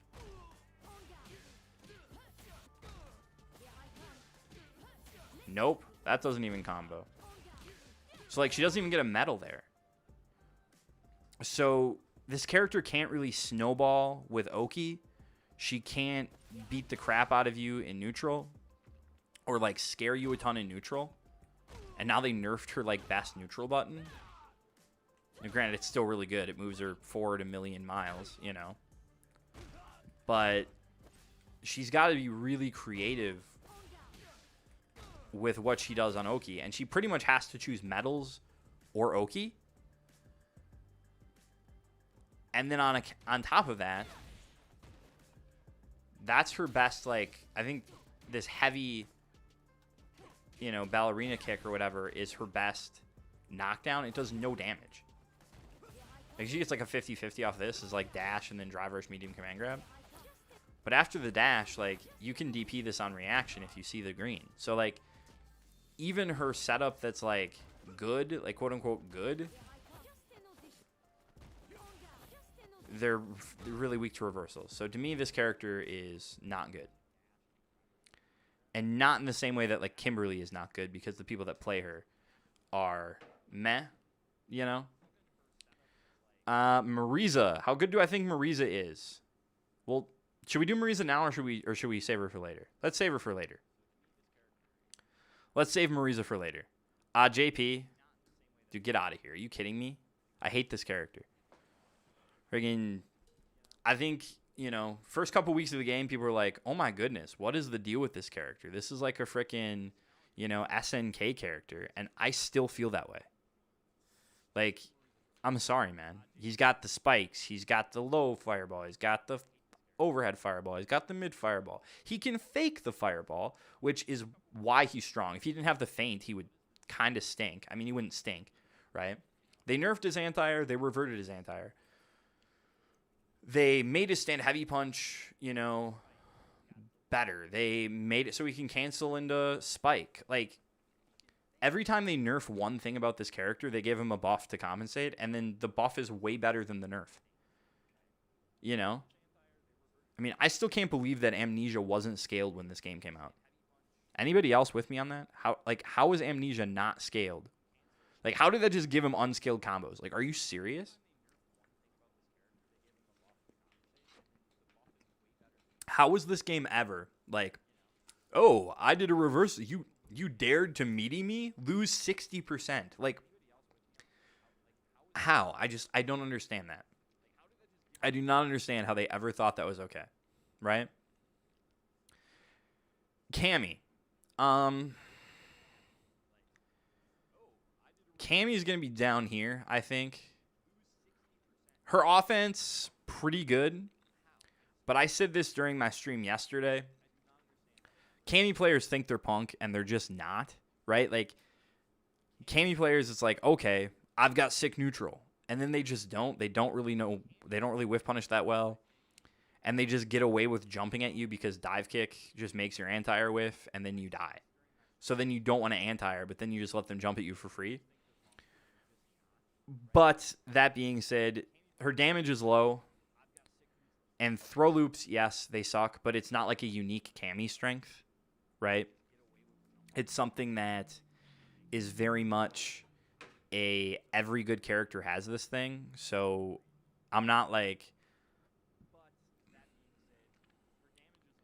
yeah, honestly, man, like when I was taking Guile to Master for the Ludwig thing, when I was taking modern Guile to Master, I was like, how are you not in Master with JP?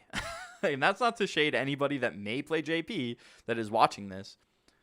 But I don't understand how you don't hit Master with this character in like 3 weeks if you have any idea how the game works. Like, if you have any idea how the game works, you should, like, I don't know. The character's damage is really high. His neutral's really good. He's frustrating to play against if you don't understand Street Fighter or if you can't perfect parry stuff. I just don't get it, man. Imagine not being Master and playing JP. Like, I don't know. If you ever want to hit Master, just learn JP. Lily. I don't know, man. I struggle with this matchup. I think it's hard for Marisa. Yeah, I think that's fair to say. To be like, she just does stuff that Jamie does, but better, and she doesn't need drinks. Now, 4-drink Jamie definitely better than Cammy. But is 2-drink Jamie better than Cammy? He's probably Cammy. You know what I mean? Like, he has to, like, do a resource just to be as good as Cammy. Which kind of sucks. Like, be cool if he was just a good character, Lily is somewhere down here. I'm not super concerned. Kind of similar to Manon. She just doesn't really play Street Fighter 6. She kind of just doesn't play SF6. Like, doesn't really drive rush at you in neutral. Right. Her Oki's no good. Her combos aren't ridiculous. But she plays this super unorthodox style. And again, I struggle with it because I actually do think it's hard as Marisa. Because it's really hard to stop her from getting win stocks. And then also Crouch Heavy Punch breaks Gladius. So, like, For me,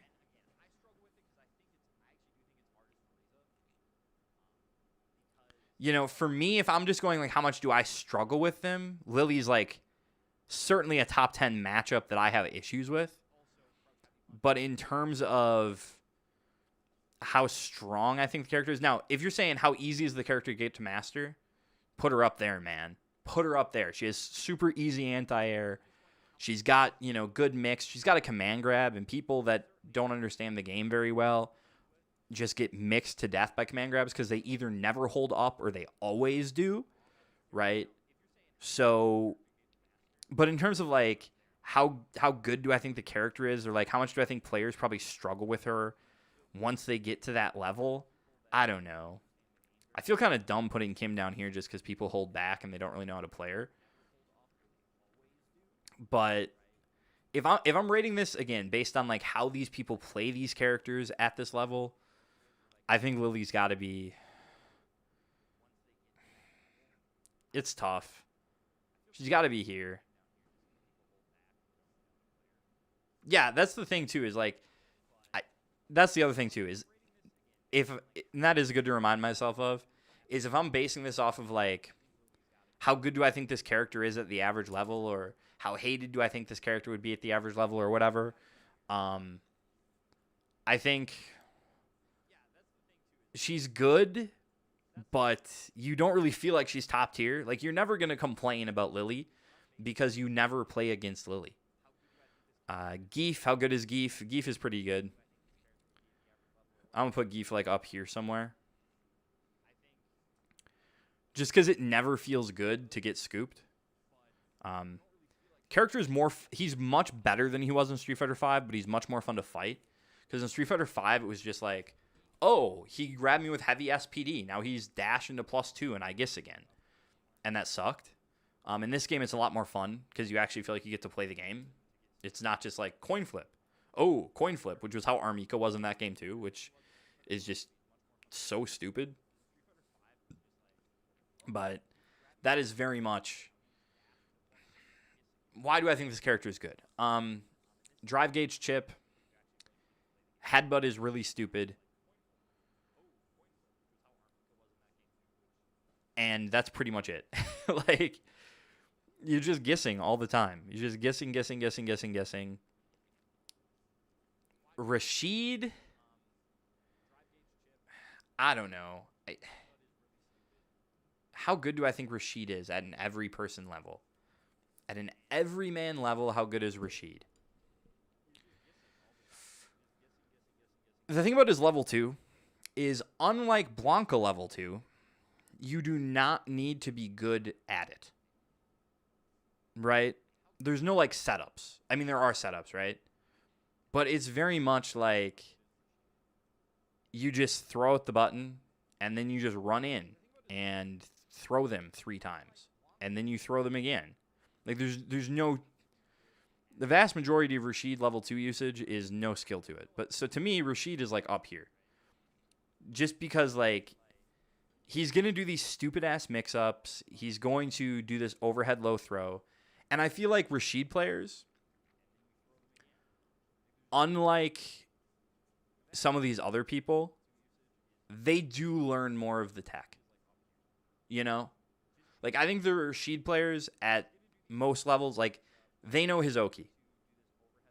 You know what I mean? Like, I do think that's true. I don't think that... that's just sort of how I feel about it. I feel like most of these Rashid players actually do know some of his setups. Aki, character's really freaking simple to play.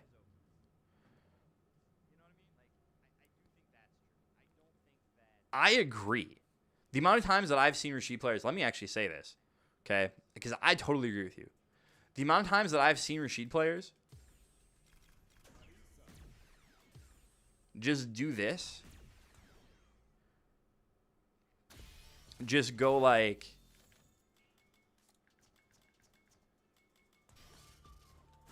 Whoops, wrong way.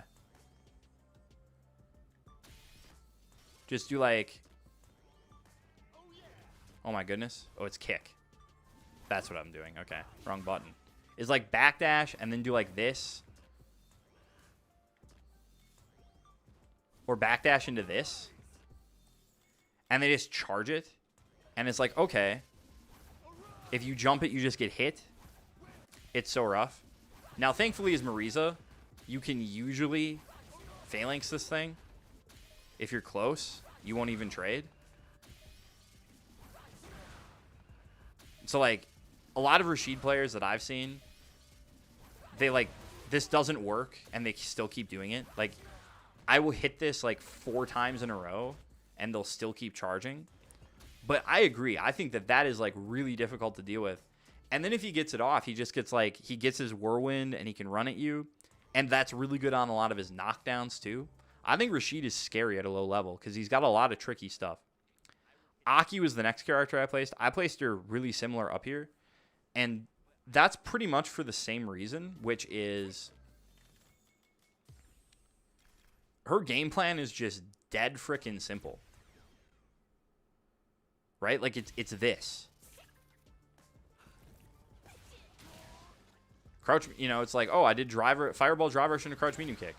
Drive rush fireball into, is it forward heavy kick or back heavy kick? Forward heavy kick. You know, drive rush fireball into throw. Like, this is how you play this character. This is what this character does. Drive rush fireball into, is it towards medium? What's her overhead? Down forward medium. Right? So it just becomes like, oh, there's a low. There's the low. There's the overhead. There's the plus mid. There's the throw. Like, that's how you play this character. And Fireball Drive Rush is one of those things where if you're not good at perfect parrying fireballs, or you don't have a good anti-fireball move, it's just tough. It's just tough.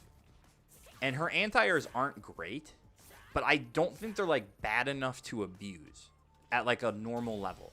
Like, if you're not playing the game a ton, like, personally, like, I really, if you told me to stand at the point on the screen where Aki has the, like, a dead zone in her anti-airs, I wouldn't be able to do it. Is it, like, here? Like, Marisa's dead zone is, like, around here. So, like, is this similar for Aki? Like, I have no idea. And again, like, I play the game more than I think most people play the game. And I have no idea where the dead zone on her anti-airs are. So, like, I mean, Aki players can complain about it. But I think in a lot of these spots where people are jumping, they don't know that these are like, oh, this is the spot on the screen where I'm supposed to jump at Aki. They just jump, and they happen to be in that spot, and then your anti-air whiffs. Or gets beaten out, or whatever. Like, so I'm just saying, like, I think this character is dead simple. She does good damage. She's hard to get in on. She's hard to prevent from getting in on you. Super simple, super strong at a kind of intermediate, you know, everyday, not, you know, professional player level. We're getting down to the nitty gritty. Ed. How good do I think Ed is? I think Ed is pretty dang strong. And I think Ed players actually, I don't know. I don't know if I think Ed players are super duper good. They certainly all know the dream combo stuff, right? And, you know, how difficult any of that is or not. But I think this character just by design is like, just can't be bad. Right? Because he can play Street Fighter 6 with the best of them.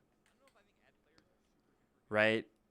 And in that sense, I don't necessarily mean, you know, yes, like his drive rush is okay.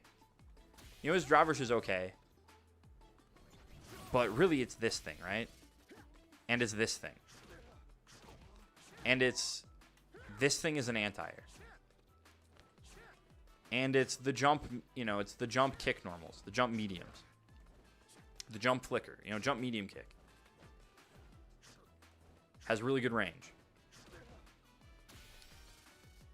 It's the, you know, stand medium kick that you can drive rush cancel into a combo. Like, this is ridiculous. You know? I mean, It pulls you in. It's his turn. He's +4. And then it's like, oh, even if you did, like, if he sees you try to parry it early, he just gets a throw, like, for free. He gets to exert offensive pressure just by doing this.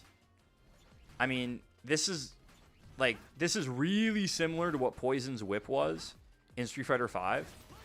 I mean, honestly, like, this is really, really similar to Poison's whip. It's not quite the same move, but it was one of the reasons Poison was so dang good.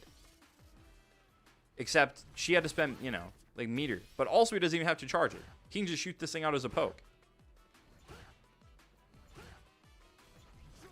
And then on top of that, oh yeah, he's got a fireball. And he's got a slow fireball. So you know what he can do behind this?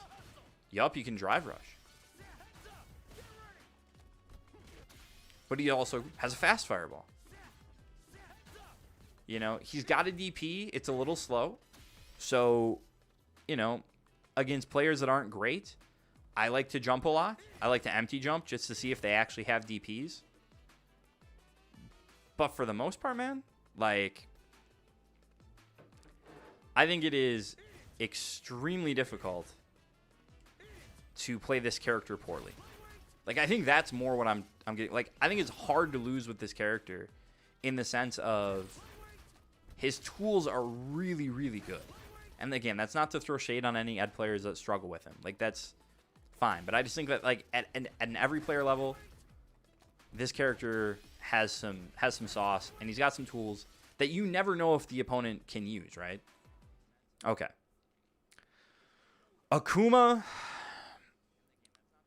Yeah, this character's freaking good too, man. I don't know if he's better. I think he's better than Ed. I think he's better than Ed.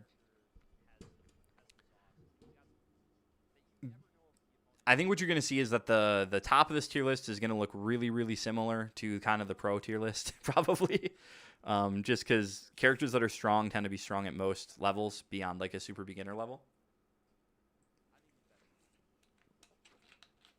But Akuma's really good. What doesn't Akuma have? You know what I mean?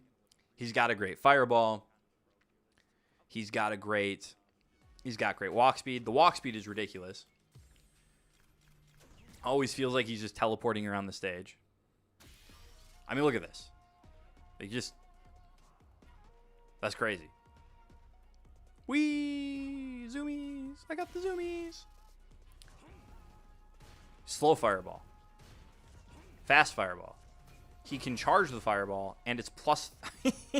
Why did they make this so plus? Like, honestly. Yeah. Demon flip, baby.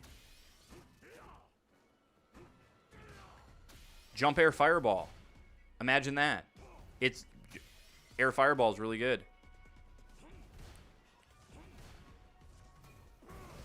You know, now he's got this fireball that is like... Have you seen Daigo play this character lately? He'll do like charge fireball into drive rush heavy punch. And like, you cannot push on this. At certain ranges, it's a freaking block string.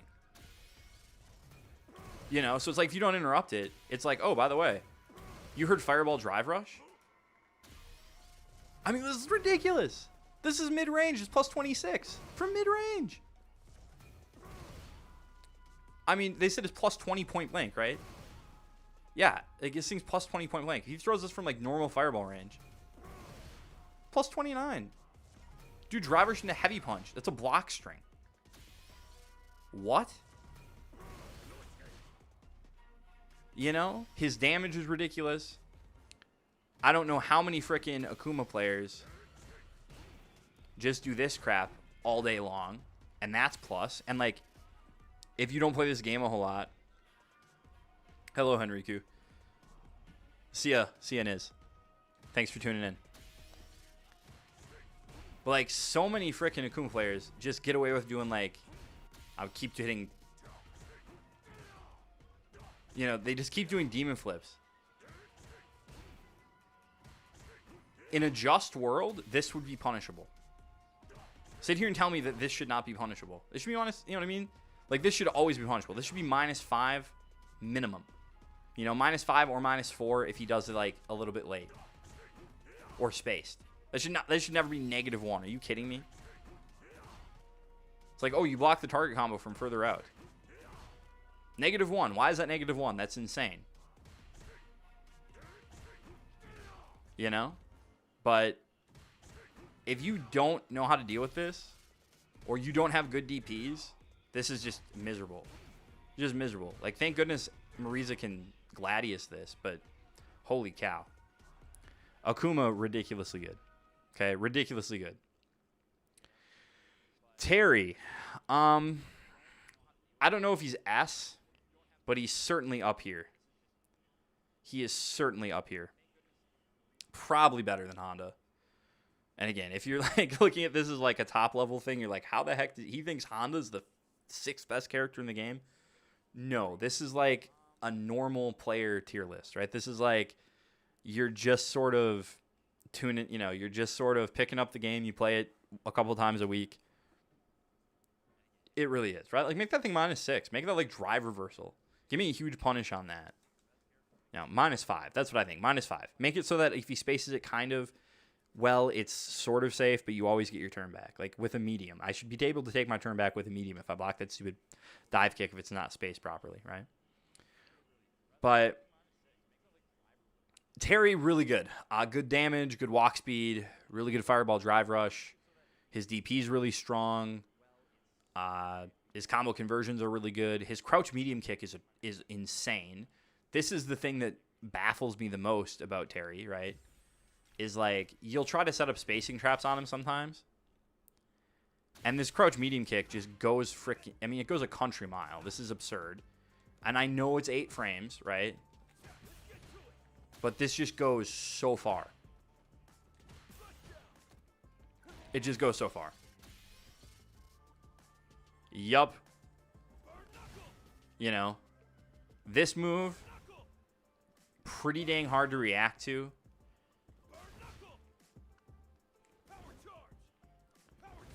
Is this quarter circle back? Yeah.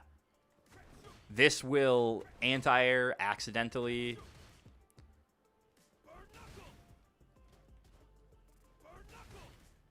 Again. And it's not like, oh, this is the easiest thing in the world for him to make plus. Like, no, it's not super duper easy for him to make plus.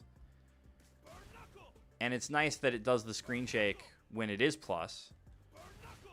But it isn't like it isn't easy to deal with either. Right? You know, like it's not easy to deal with. And medium knuckle especially. I feel like most low Terrys probably use heavy more than they should. And they don't use medium enough. But like that hit on what? Frame 20, like frame 19? I mean, frame 19 from here is kind of nuts. Like, to just give you an idea, okay? And what if this hits, right? What happens if it hits? Oh, it's a knockdown. A really good knockdown. Yeah, that's what I'm saying. Like, I don't deal with this crap. Okay. Well, like, this is hitting on frame... Okay, let me count. Frame 14, 15, 16. That's hitting on frame 17. Okay? And it's a knockdown. And if he blocks from the range where it's hitting on, like, frame 17, -4 maybe? -3? It's pretty safe, right? And what if you try to DI it? You know? He can pretty much DI back. Unless you're, like, DIing immediately. So, like, if you try to DI it, you lose, right? Let me compare that to a move that I think is actually pretty comparable.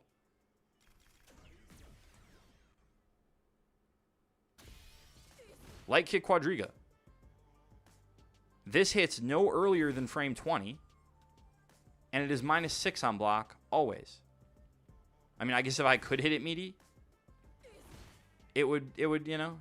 Yes, this move has slightly more range. But in terms of being like a mid that gives a knockdown into Oki, they're very similar moves. Except this thing is always -6. Terry can space his pretty easily to be -2. It hits faster, and I think the knockdown's probably better because his drive rush is so good. That's the other thing about Terry that I didn't mention yet. Does burn knuckle count as an air attacker? It's just a grounded move. It's a mid. You can block it. You can block this thing standing, crouching, whatever. But the crazy thing about this, right, is he gets, like, pretty much any combo he does. I mean, look at this. I don't even have to drive rush here. I dash on plus 11. He gets perfect Oki off of everything.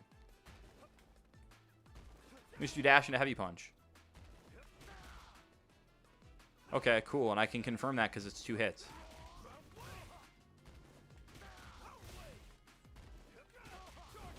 I can confirm that because it's 2 hits. Well, what about on block? Oh, it's plus 1.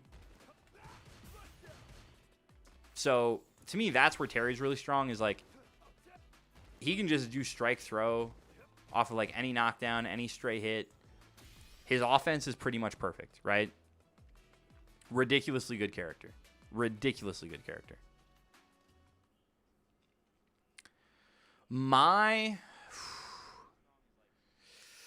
She better than JP? She better than Dulcim? I don't know. This character's stupid. This character's dumb. And I really don't think I need to say a whole lot more than that, to be honest with you. The main thing, again, that makes all these characters really strong at this level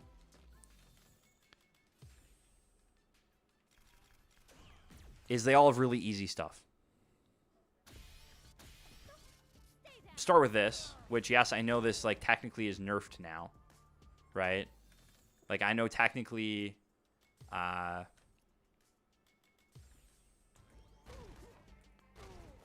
she can't shimmy here anymore.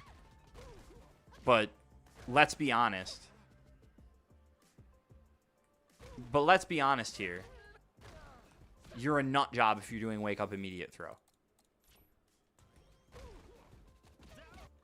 You know, now, granted, yes, I guess you can delay tech this a little bit too. Right? But if you're doing like anything but a really small delay,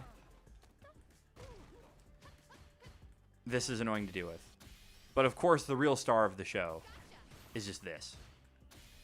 It's just this. And this. And to me, this. This move being -3, I think is egregious. This thing should be -6. Give it more pushback and make it -6. This thing should not be freaking safe. Are you kidding me? Just give it a little more pushback. Make it like -6. This thing has so much range. It has so much reward if it hits. This thing should not be completely safe. If she pushes this shit from here, I should get a punish. Like, I'm sorry. That's crazy. You know? And it's like, oh, well, she doesn't really have any safe cancels from up close, you know? If she does OD fan from point blank, you can mash out of it. And then still have to deal with the mix-up when it lands, depending on what you do. But, oh, let me just do charge fan into... Let me do charge fan into driver's throw. I'm doing the wrong version of the fan. Okay. Let me do driver's fan into throw. Let me do driver's fan into low. Let me do fan into overhead. You know, let me do OD fan into throw. Or OD fan into overhead. Or OD fan into low. I mean, it's like, oh, how did you... Like, at least with crouch medium kick drive rush, you can play around it. You know, like the fact that a character gets, like, strike throw mix after I block this, at least I can play around them whiffing a button, right? Which, by the way, if you want to deal with Mai, you have to play around her whiffing, like, playing this. Right? Yeah, just to show what the comment in the chat is saying. Oh my goodness. Okay. Whack-ass proximity block is getting you flagged. Did that time you out too? I bet it did. Frickin' dude. Oh my gosh. Okay, Streamlabs, dude. Streamlabs is mad with power. Streamlabs is mad with power. I need to fix that. I'll figure that out. That's annoying. For the rest of you that can no longer read that post, it says, dude, and her normals have some whack-ass proximity block. Her 5 HP is like almost impossible to space around because it glues you down if you're anywhere close. Right? Yeah, there's like 1 second timeout. It said it timed you out for 1 second, so you probably didn't even notice. But just to talk about what's going on, I'm going to have Rashid neutral jump and then walk back. Okay. That doesn't whiff. So it's like if you're ever sort of in range for this thing. Right?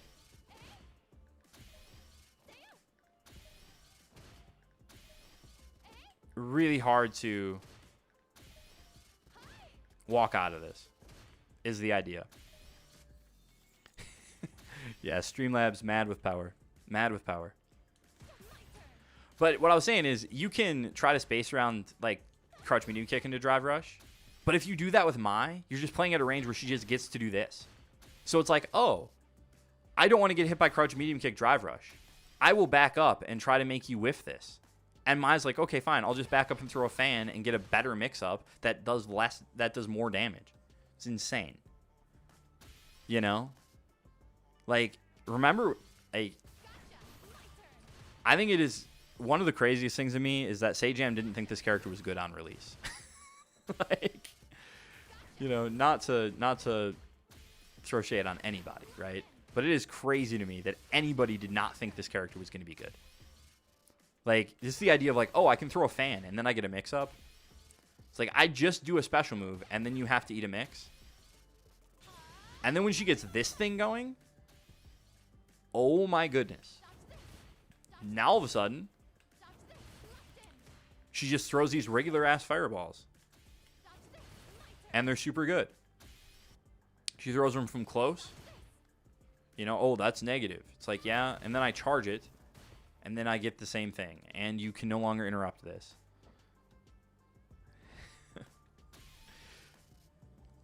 Okay, so Mai, super duper good. Elena, I'm going to put her probably around here. No invincible level 1 hurts her a lot. She's a lot like DJ that way.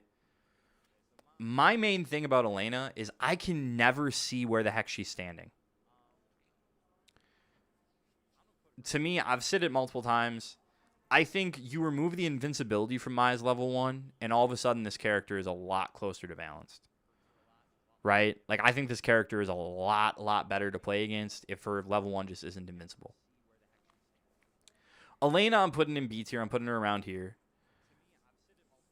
The only thing that I really find scary about this character, honestly, like, her whiff punishes are good, but if you just don't whiff that much, she's fine. She doesn't have really impressive offense. She doesn't have super strong options there. The main thing for me is that I can never tell where the heck she's standing. That's the only thing for me that really bothers me about Elena. Like, I'm just going to put Elena on screen and just stand still for a second. And, like, that gets me. Where is she standing? You know? And, like, I get, you look at her center of gravity, you, like, look at her, like, core, her hips, her, you know, like, stomach, and, like, her midsection, and that doesn't move. But, like, Elena's just, like, standing here. I can never tell where she is. So I whiff against her all the time. Right? Like, I cannot see where she is. I constantly am whiffing on this character. I think she's definitely one of the most honest characters in the game. Yeah, I think her and Luke are pretty honest in terms of just, like, what they do. You know, she's got some of the Street Fighter 6 stuff. You know, she's got some Oki. You know, the throw loop, she don't really have a throw loop. But she's like, this is sort of what I wish they would do with throw loops. Is she can threaten button here pretty easily, right? But throw is much harder. Right? Like, you can do it, but it's a lot harder, and it's pretty low space. But the main issue I have with this character, and I get it, you know, the animation makes the character, and it does a lot for her, but I can never tell where the heck she's standing. And that actually kind of bothers me. So that's why I have difficulty. But, like, I don't think this character is good. I don't think she's bad. I just think she's kind of meh. You can play pretty solidly with her. I think you kind of can't play Berserk with her, which is sort of why she's not as strong at this level. Is just because that's kind of how most people want to play. Sagat. Dude, this character's so good. He's somewhere around here. He's maybe he's around Bison. I don't know exactly where, but Sagat's somewhere around there. I think this character before he got these buffs, I didn't think was as bad to play because you could always at least walk back. But now he can catch your walk back. And it sucks. So you crouch a lot more, which means you can apply a lot more Tiger Knee. And again, if you play a lot and you practice reacting to Tiger Knee, you can block it standing and it's never really plus.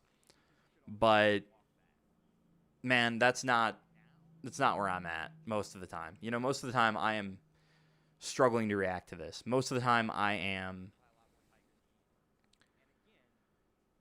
like, if I'm already crouching, I'm not standing when I see the Tiger Knee. Like, it's just not happening. So that's one of my issues with it is, what am I supposed to do? Right? What am I supposed to do? So, like, he just puts you in the spot. His damage is ridiculous. His stand medium punch is just absurd. I mean, it's a Street Fighter V normal. Like, it's funny, but, like, I don't remember if this button, like, was it this good in SF5? Like, just by the numbers. I'm actually pulling up FAT on my phone to load up the Street Fighter V frame data so I can see what his stand medium punch looked like in SF5. Sagat, stand medium punch, was 6 frames. It was +3. So it had 2 fewer active frames and the same startup. Same recovery. So, like, they pretty much ported over this normal. It had 1 less frame of advantage on hit and on block. Right? Yeah, well, that's what I was talking about before, about, like, the difference between burn kick and quadriga. Yeah, so that's what I'm saying, is, like, Street Fighter V was a game where they had, like, all these plus frame normals. And then they sort of just ported that move into Street Fighter 6. They just sort of took the move from Street Fighter 5, took off a frame, you know? Yeah, I get what you're saying. Villain. But just, again, I'm not sure how long you've been watching, but this is also supposed to be like a tier list for, like, I don't know your rank or anything like that. And thank you for the follow, by the way. Thank you. I don't know how, but to me, this is supposed to be like the everyman tier list. So this is not like a pro level, how likely is this character win CPT or EVO or something. This is like, if I run into this character in ranked, how good is the average blah, blah, blah player in ranked? Or how easy is it to win, or how likely are these people to win, or how well do these people play this, right? Lowly 1.68 or 1.7K defo. Yeah, so, like, no, yeah, don't worry. Don't worry. I'm sure, did it get auto-deleted? Did Streamlabs, you know, auto-censor your long comment again? So, like, I need to tweak the cloud bot. It's kind of stupid, but yeah, this is the exact same thing. Exactly. It's like, oh, it's a trade thing. Except I think, well, no. So SF5, it wouldn't do that, though. Because in SF5, you wouldn't set up trades with 3 frame lights. Because SF5 had priority. It had button priority. So mediums would beat lights if they traded. They wouldn't trade. They couldn't trade with lights.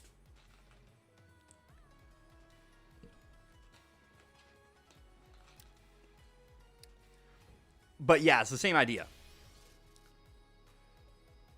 Yeah, I will. I will rename my Twitch, probably. I will rename my Twitch. I just haven't.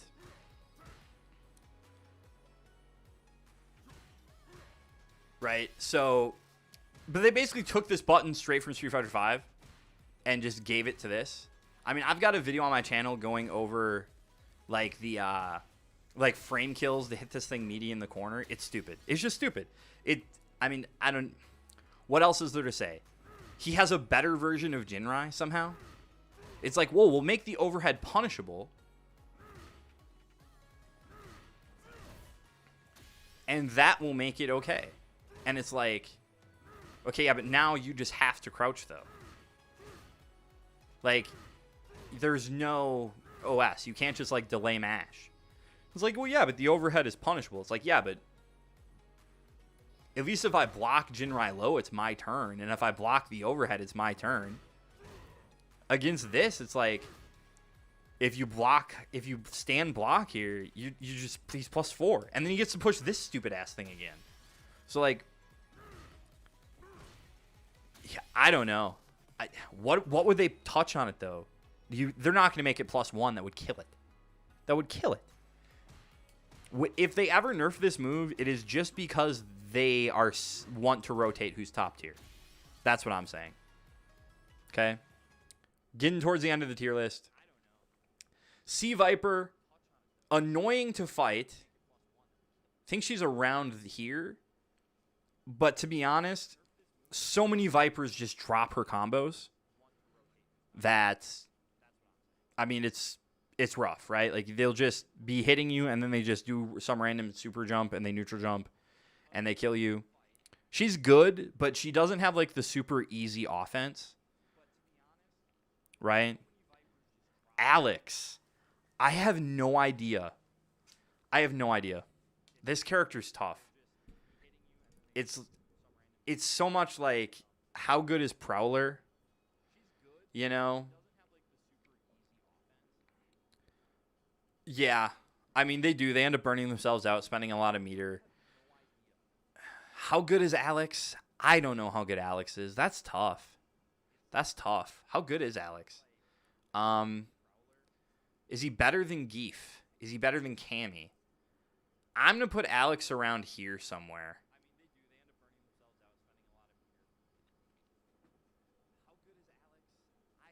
Yeah, I mean, it happens, right? Like, it's her combos.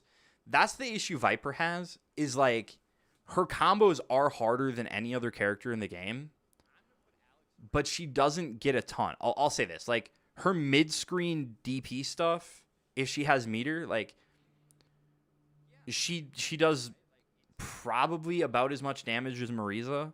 She does less damage than Marisa on her absolute highest stuff. Her her stun combos, I think, are best in class.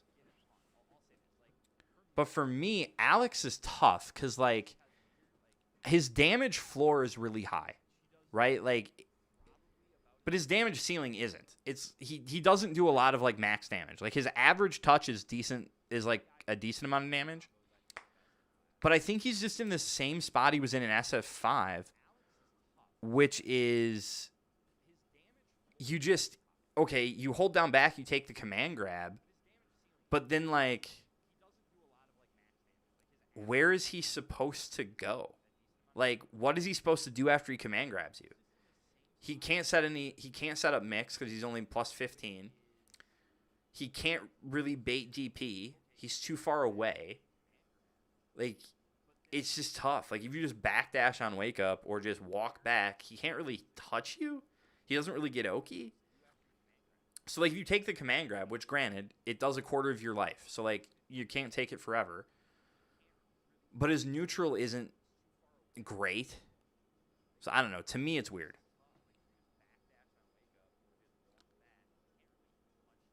I think that's 100% true. He definitely is a lot harder to pin down in terms of what does he do. Like with Marisa, my layer 1 is like, I'm just going to sit here in Gladius, and then I'm either going to charge normal or I'm going to command grab on Oki. Like, that's what I'm going to do. Alex,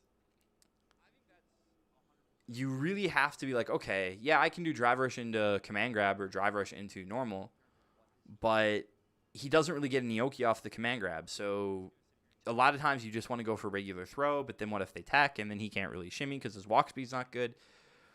So, like, I don't know. If they're not good at using Prowler, or you have a plan for Prowler, character is just okay.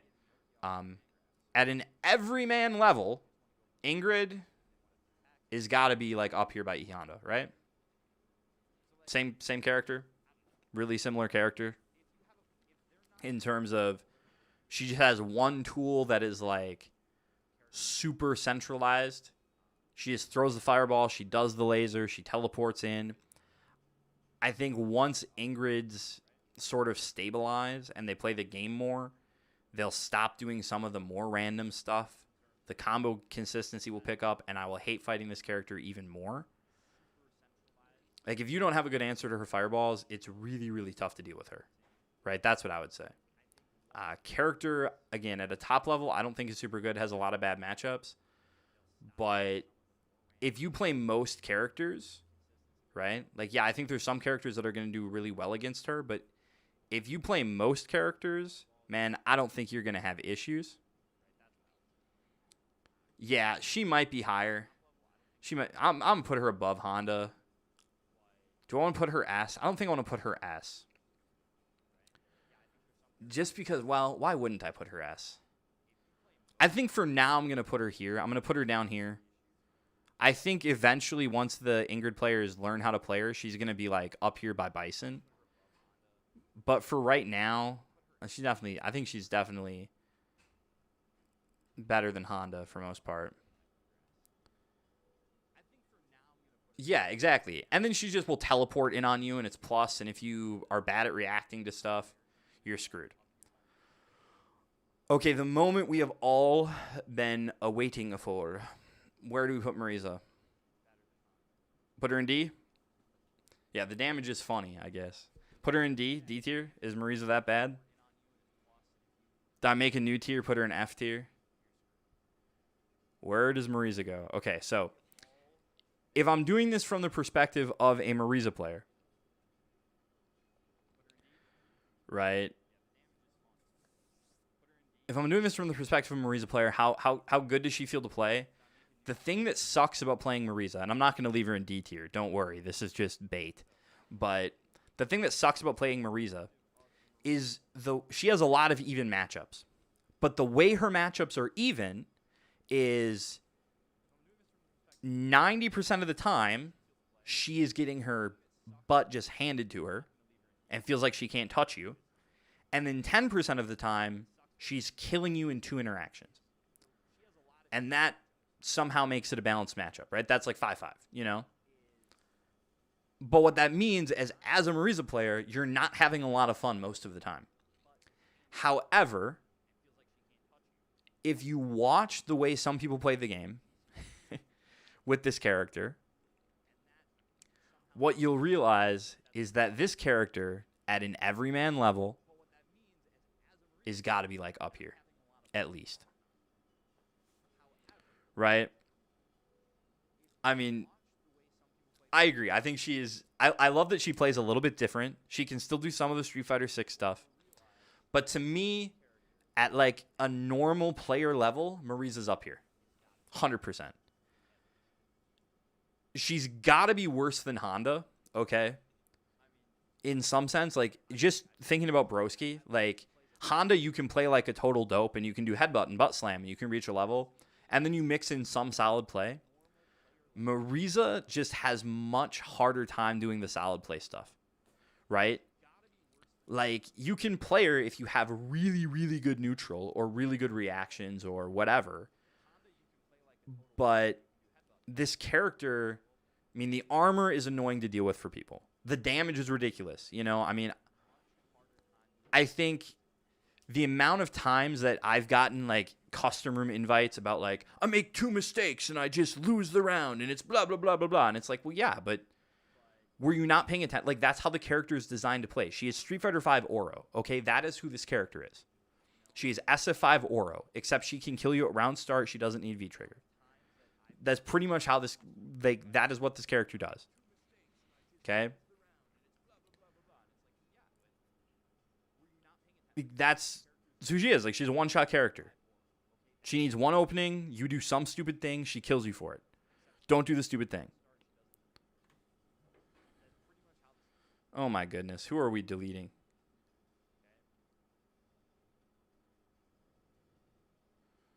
Oh, was it saying you're spamming now? Oh, you posted a link.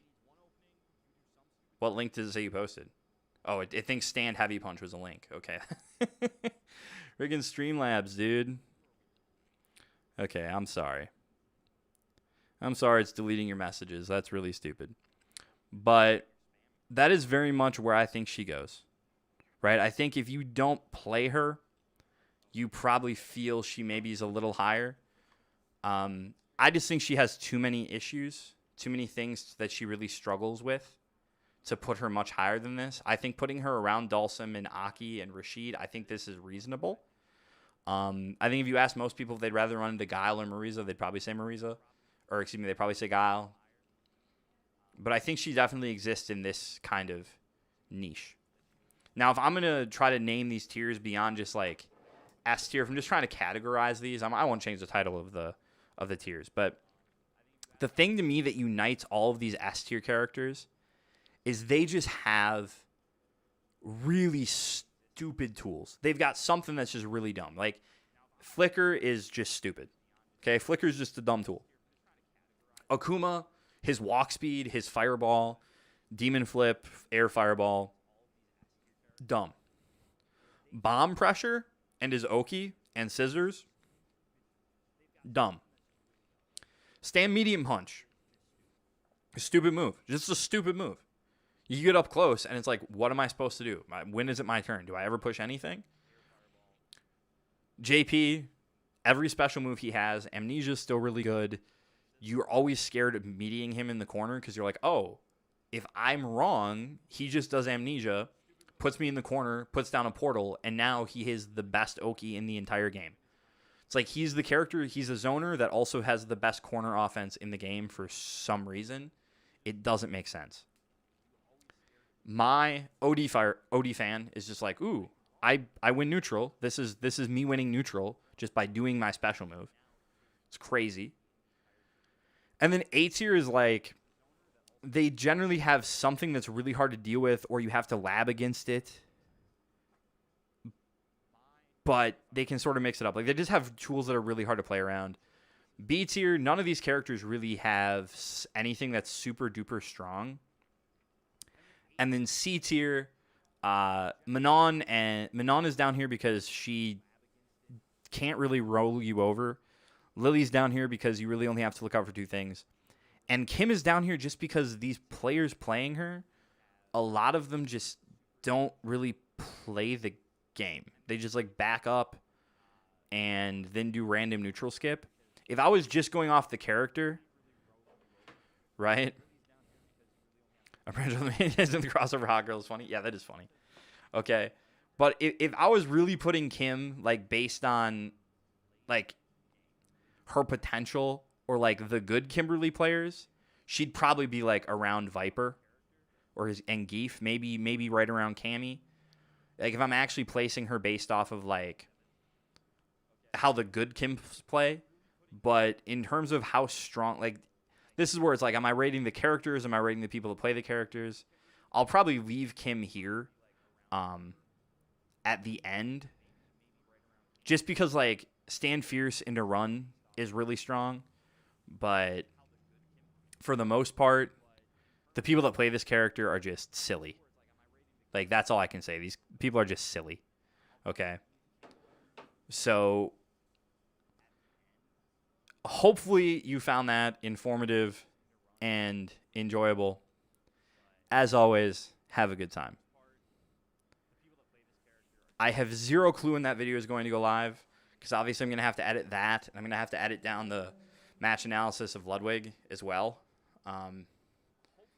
But, I don't know, I think that was kind of fun. I mean, hey, man, I agree. Kim is super fun. And, okay, so the characters that I'm most interested in putting more time into, to be honest with you, obviously, my Alex right now is not good. Okay? So my Alex is like 1400 MR. Not very good. But he's interesting. Kimberly, I feel like you could just make this game like single player. You just make the game single player and it's cool, you know? You just like do mix-ups. I want to learn some of her like can setups because I think that stuff looks really cheap and cheesy and cheeky. We'll see. I mean, we'll see. She's not out yet. Do we want to watch her? I haven't even watched any of her tape, though, but I'm probably not going to do that right now.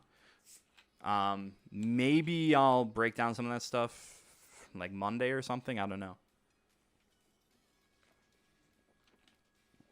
We'll see. Yasmine looks cool. I mean, you never know. Obviously, I'll do the Oki stuff because I always like doing that for new characters. Kim seems kind of fun. Viper, honestly, is a character that I think, like, I get high on whiff punishes, dude. Like, I love whiff punishing stuff.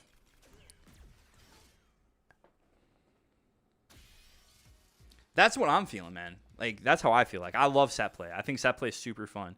That was one of my favorite things about Abigail, actually, was he was like, you do the V-trigger stuff, and he would just explode you, you know? But, like, the thought, like, I love whiff punishes, and the thought that I could go, like, this. Oh, my goodness, I'm terrible. And just, like, explode you for whiffing a button. You know what I mean? Like, 38% for whiffing a button. It's crazy. Right? Like, I love that. That idea is so fun. The tire was awesome, okay? I just hated that you could never actually use it. Right? Like, I hated that you could never actually use the tire because you needed the V-skill parry in, like, every matchup. And then you had absolute nut jobs like Blarlad, self-proclaimed best Abigail in North America,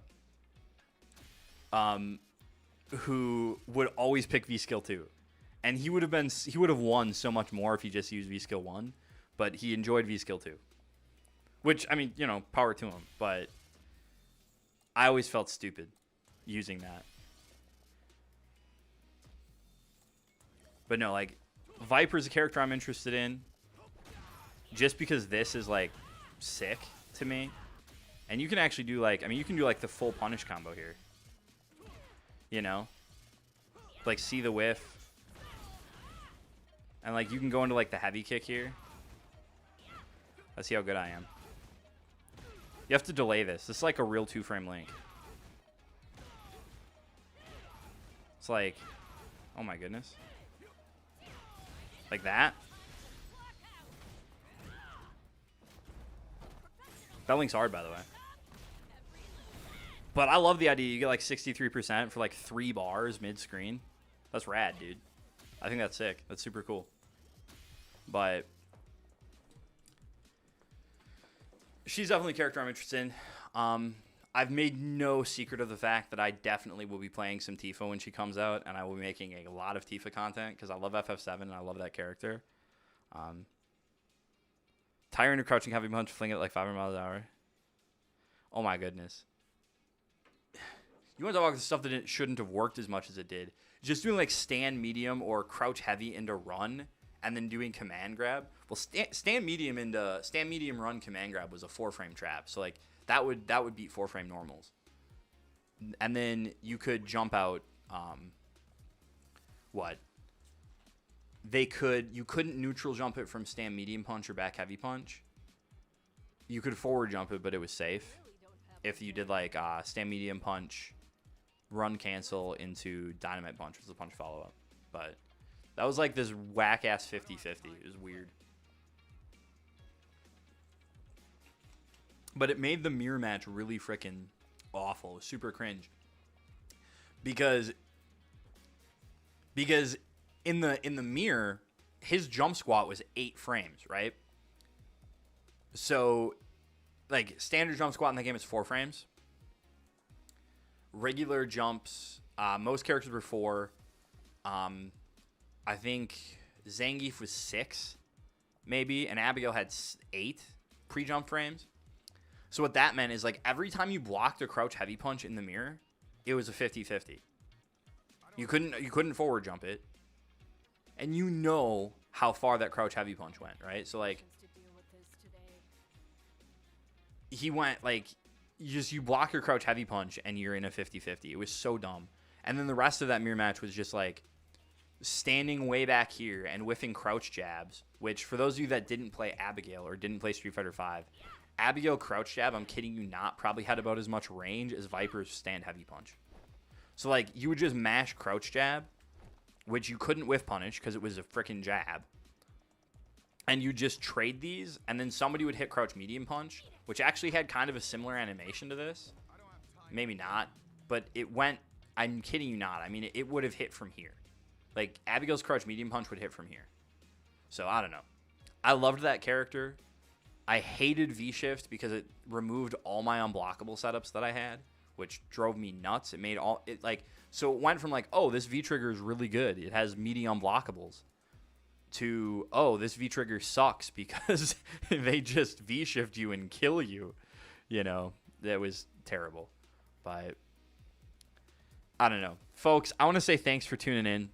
I want to say thanks for everybody that followed on Twitch. I don't think I'd be subbed on YouTube or anything, and if they did, those alerts are supposed to be going off if people sub during the stream, so I'm not sure if anybody did. If anybody did, and the alert didn't go off, I will try to figure that out. I know the Twitch alerts were working, which is good. I would love it if the YouTube alerts worked. I guess we'll see. Quick, somebody give me $12,000 so I can see if my alerts work. I promise I'll refund. Kidding, of course. I wouldn't refund it. No. So, but seriously, thank you for tuning in, everybody.